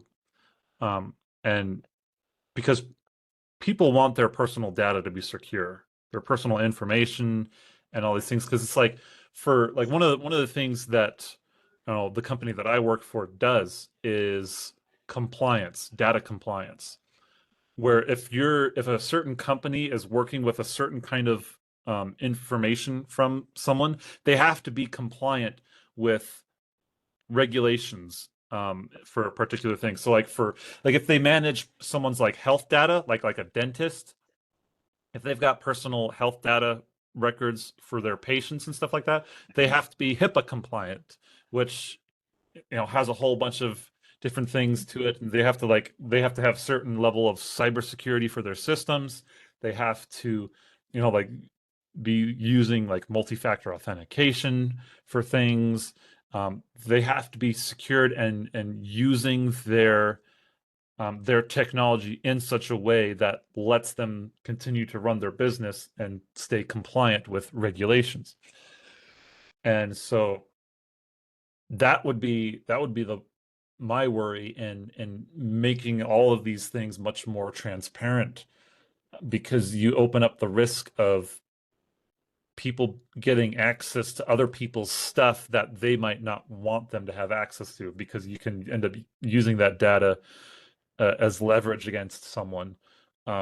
Here I've heard about people like getting emails or phone calls from some random whoever saying like, this is, oh, hey, are you so and so? And it's like, how do you even know my name? I'm not even, someone who even gets out that much. I don't buy Right. things or anything, but data brokers will, sell your data to these people and they'll get access to your own information because somewhere, somehow, maybe whatever amount of data that you put into the system got leaked somewhere, and, malicious parties can get access to that and manipulate you. Well, oh, sorry for cutting you off there. Should keep going. Oh yeah. Well, I mean, that's pretty much just the gist of it. Is just you don't want to have a system in which people so willingly participate and give away their own personal information, not really fully understanding just how much that could actually come back to hurt them or come against them. It may be the case, though, that a large amount of personal information isn't problematic to give away. So one thing that's problematic to give away is your actual location, because if you're somebody who maybe has really don't like you, then that person can actually track you down and kill you or something. But interestingly, in conjunction with gun control, then maybe they actually couldn't. But which I'm not advocating for or against. Again, I don't know at all. I'm interested in breaking apart the system, going, well, what solutions actually do work? But I know that there's this fear of like of people getting your data and all this stuff. And I actually think that fear originates from powerful people. I don't think there's any reason why a normal person actually would have any reason to fear other people knowing anything, everything about them. Somebody could know people. If somebody, unless there was somebody literally going to show up at my place and kill me, people could know every little detail about my life, every one of my thoughts, everything, and I would be entirely fine. And if it's mutual, so it's not just the big guys know little guys going on, but if everybody knows what everybody's doing, there's not as much a risk.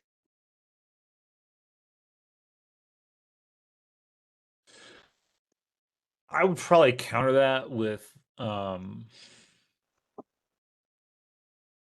this is really just coming out of a place of like what can be done, what someone can do having a good amount of like someone's personal information. Like, I mean, people put in their address for things all the time online because there's so much like, oh, you're getting all this stuff shipped directly to your door. Well, everyone needs to know where you live to get the things you want to you.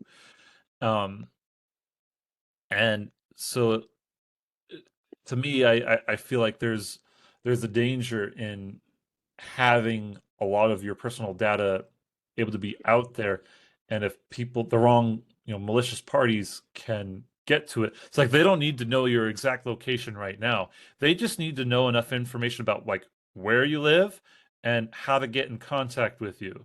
And then maybe a couple other things that they might know. If people can have like some cursory knowledge of maybe one thing about, maybe it's like your bank account or whatever. If they can like contact you in such a way that they're able to feed you just like enough information or whatever that makes them sound legit to get you out of the house, then they know, okay, they're out of the house. We can now go maybe invade their house and steal from them.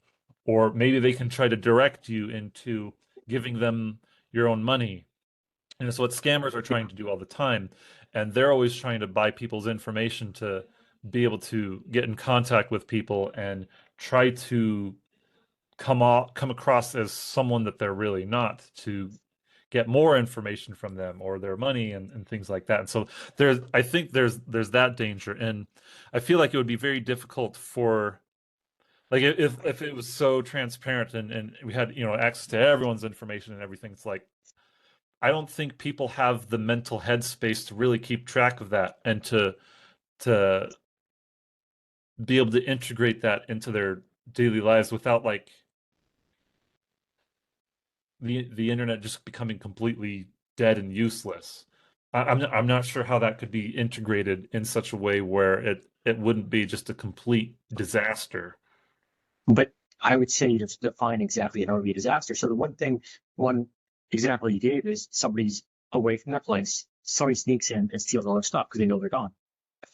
Problem with that, though, is that if everybody's location is visible, also the people that went to their place will be visible. So like it has to be like mutual. So if you have a system which makes it so people know where everybody is at all times. But it has to be for everybody. And if it is for everybody, then that wouldn't work. And so additionally, we also know what it's like to have a situation, actually in the more extreme case, where a celebrity, people will know where they live and they can go to their place. Now, two different things about the situation. One is that they have a lot more people, oftentimes stalkers. The other thing is they have more resources to defend themselves. They have more resources for security and locks and stuff like this. But we know maybe statistics about maybe how many stalkers you get per individual whose location is known. We probably maybe know that.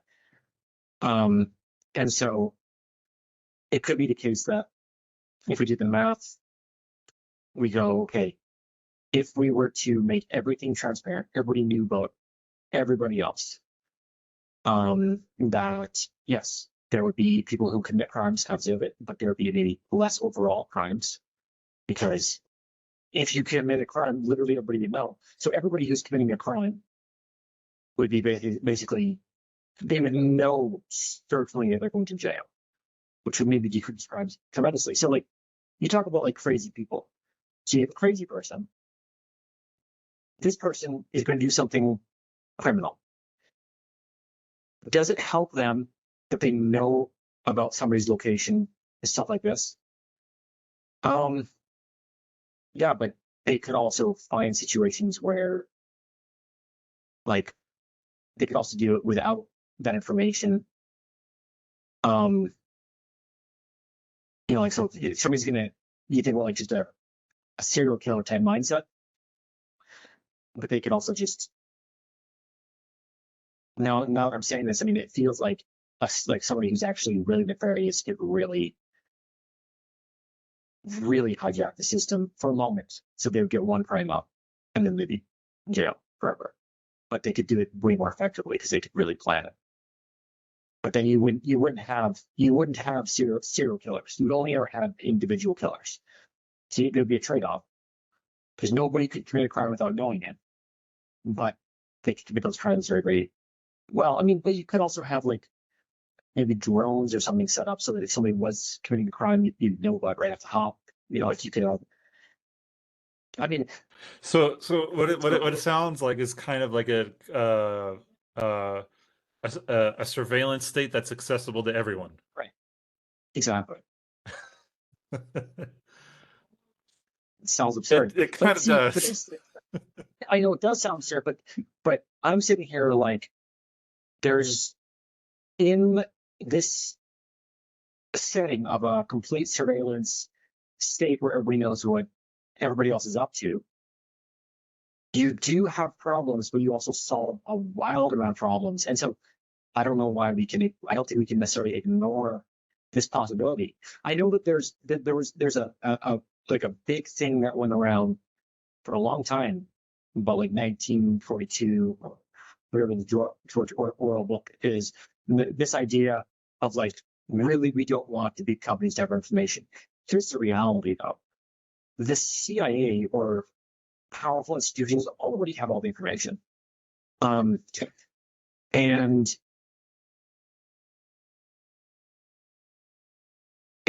it seems like just a feeling of intuition of privacy, like, oh, I just don't want my privacy breached. But it doesn't seem like, if you have your privacy breached, you're like, at first like, oh, this is uncomfortable, but then later you're like, oh, I actually don't. Nobody actually cares about what I'm doing. It's just like, Yeah. I almost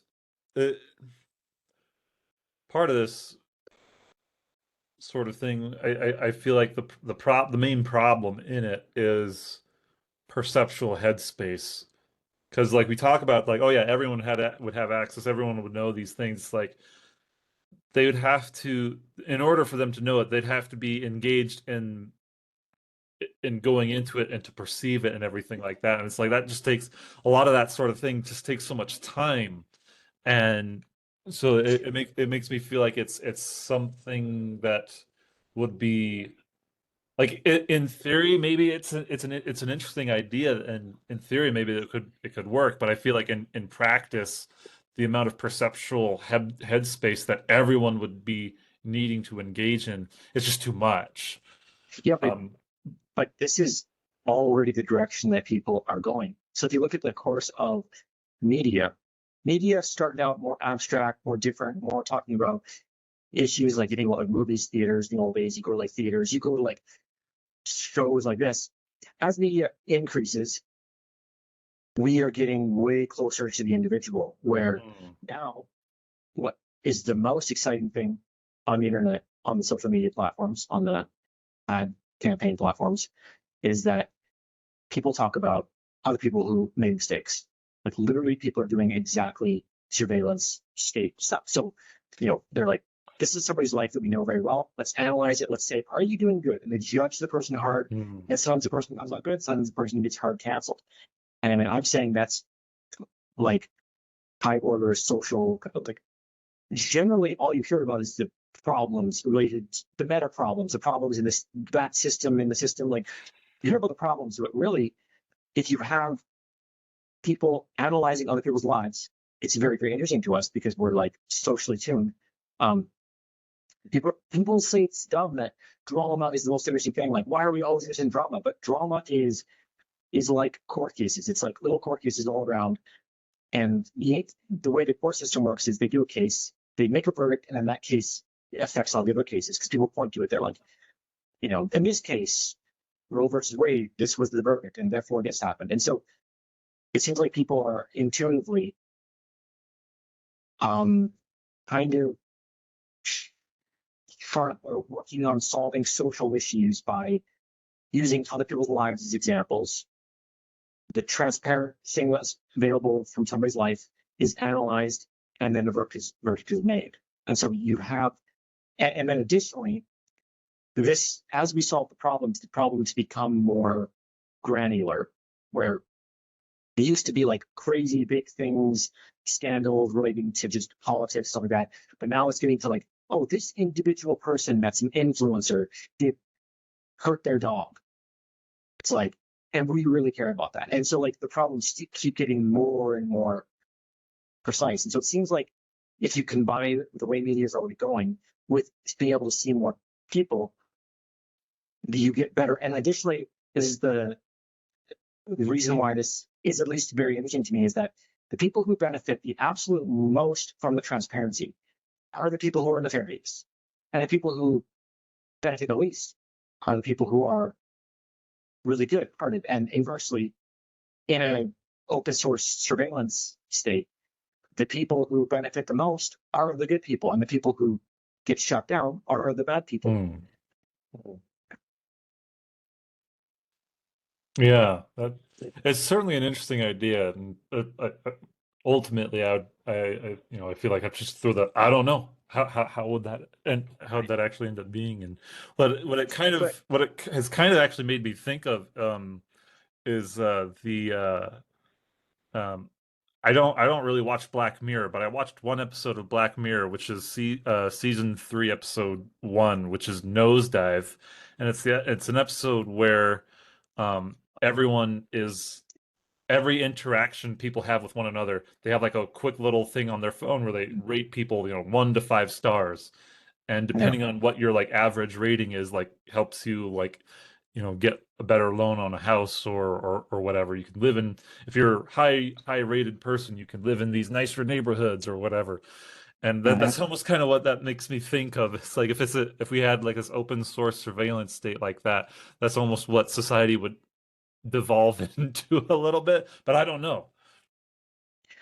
Well,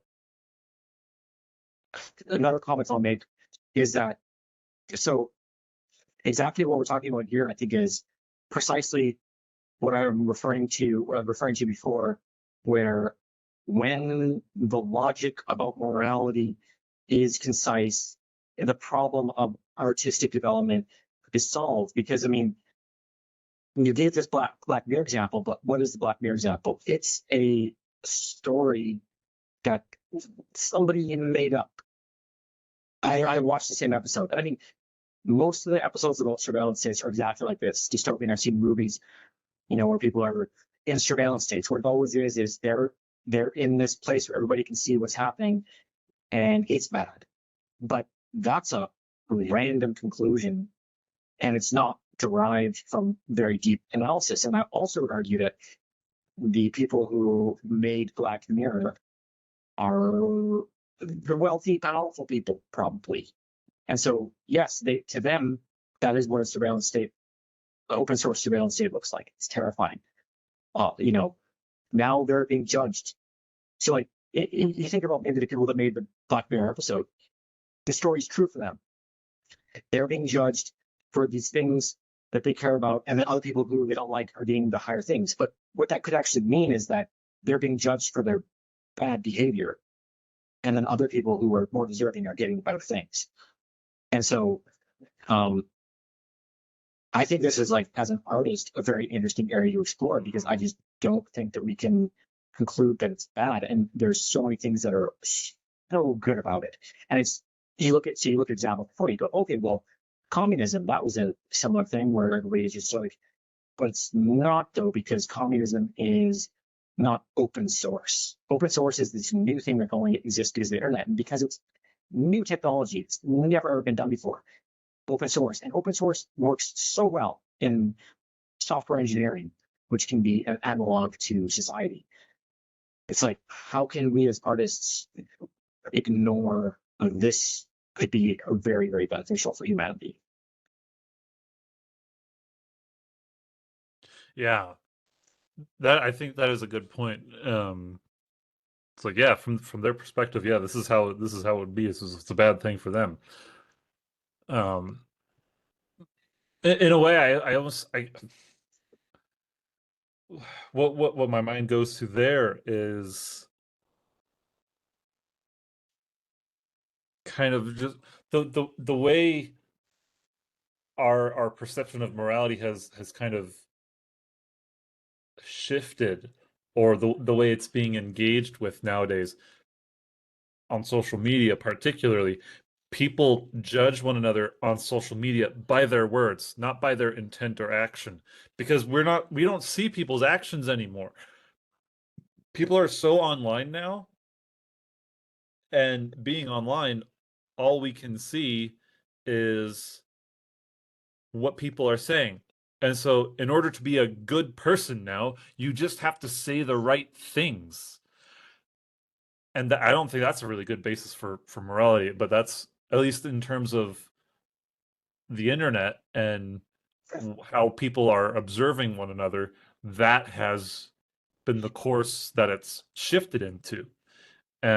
Which is, I think that's very detrimental to what morality should really be about. It's like, it doesn't matter what people do anymore. People can just do whatever they want, as long as they're able to, like, keep their actions, like, off the internet, to be away from scrutiny. People can just get away with anything now.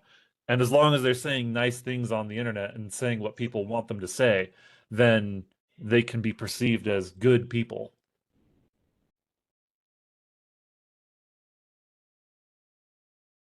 Now, how does that's an observation? Seems like a true observation. Is that a counter to the model I was presenting? Is that for the model I was presenting?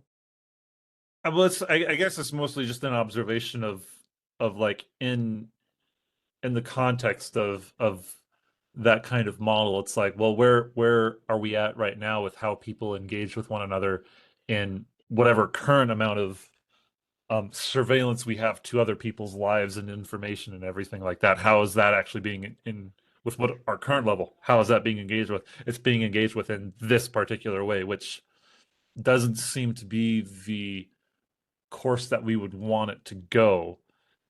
And so, like, if it Yeah. were in a more open source kind of situation where we're seeing that more, would it swing the other way, or would it exacerbate the issue? I don't Okay. know. Well, so we don't know what people's intentions are. Yeah.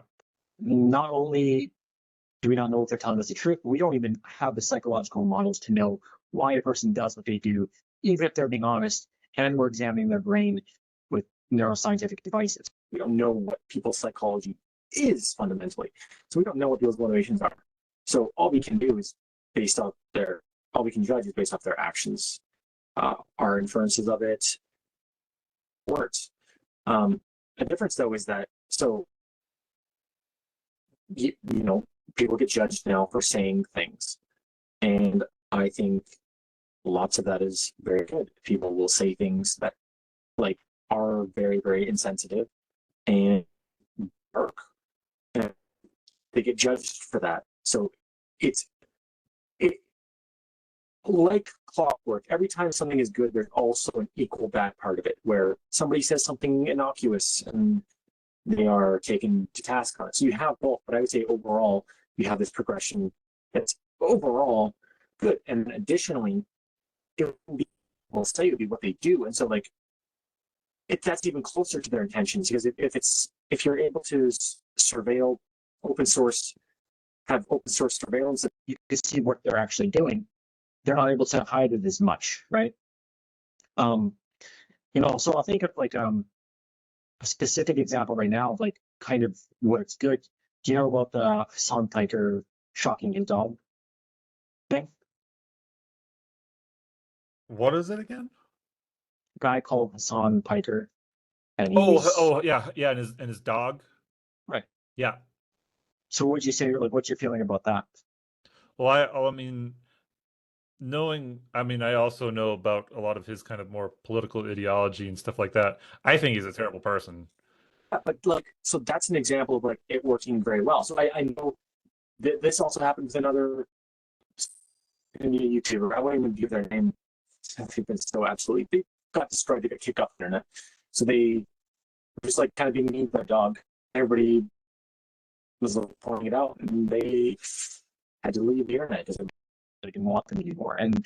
And like that's kind of what you see, is that like the situation with the dog shocking, people are like, we really don't like that. And like, I don't, want animals to be abused, and lots of people don't want that. And so like, you see a lot of benefit from that kind of thing. And I would say overall you do. I mean, so again, what people point out is always the problems. And so there's this weird phenomenon where the problem is pointed out, and you never see people go, oh, it's solved. You just see the next problem pointed out. So like all you ever see is problems, problems, problems. I'll think of like an example, which is back in the day, there was a lot of question about like what should we allow for free speech. It was a big debate. It was always problematic. People were like pointing out, these people are not doing it right. And then Jordan Peterson came along, fixed it. Nobody talks about it. People kind of agree about free speech now. People are like, oh, we need to actually have free speech just because, we think through talking. And so the problem is solved. Nobody's aware that these problems are solved. And so what I'm saying is that society is progressing. The problems are being solved, and you never need, unless you're like paying attention to the course of what's happening in the world. You don't know that because all you ever hear about is problems. Yeah. Also, how was your time? So we went 2 hours. Yeah, I'm surprised it's already been over 2 hours now. That's crazy. Yeah, I've been just super engaged anyway. Yeah. So Yeah. Well, I know it's just gonna get louder here. My brother's got a D&D night kind of going on, so he's got friends over and they're being all loud. So I don't know how much background noise you've been able to hear from them at all, but it's gonna get crazier here. well, what are you feeling like? You want to join the D&D fun or?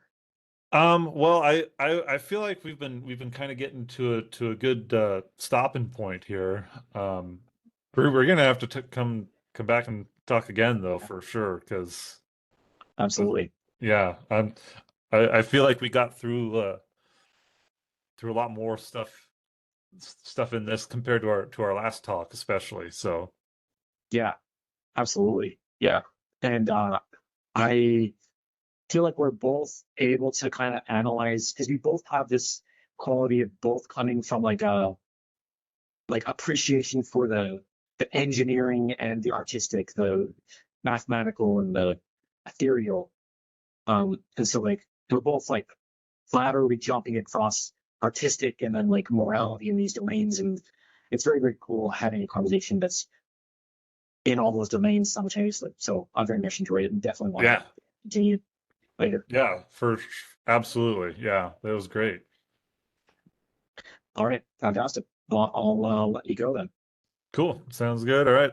Well, thanks, Josh. I appreciated this. Is good to have this time again, and looking forward to the next one. Likewise.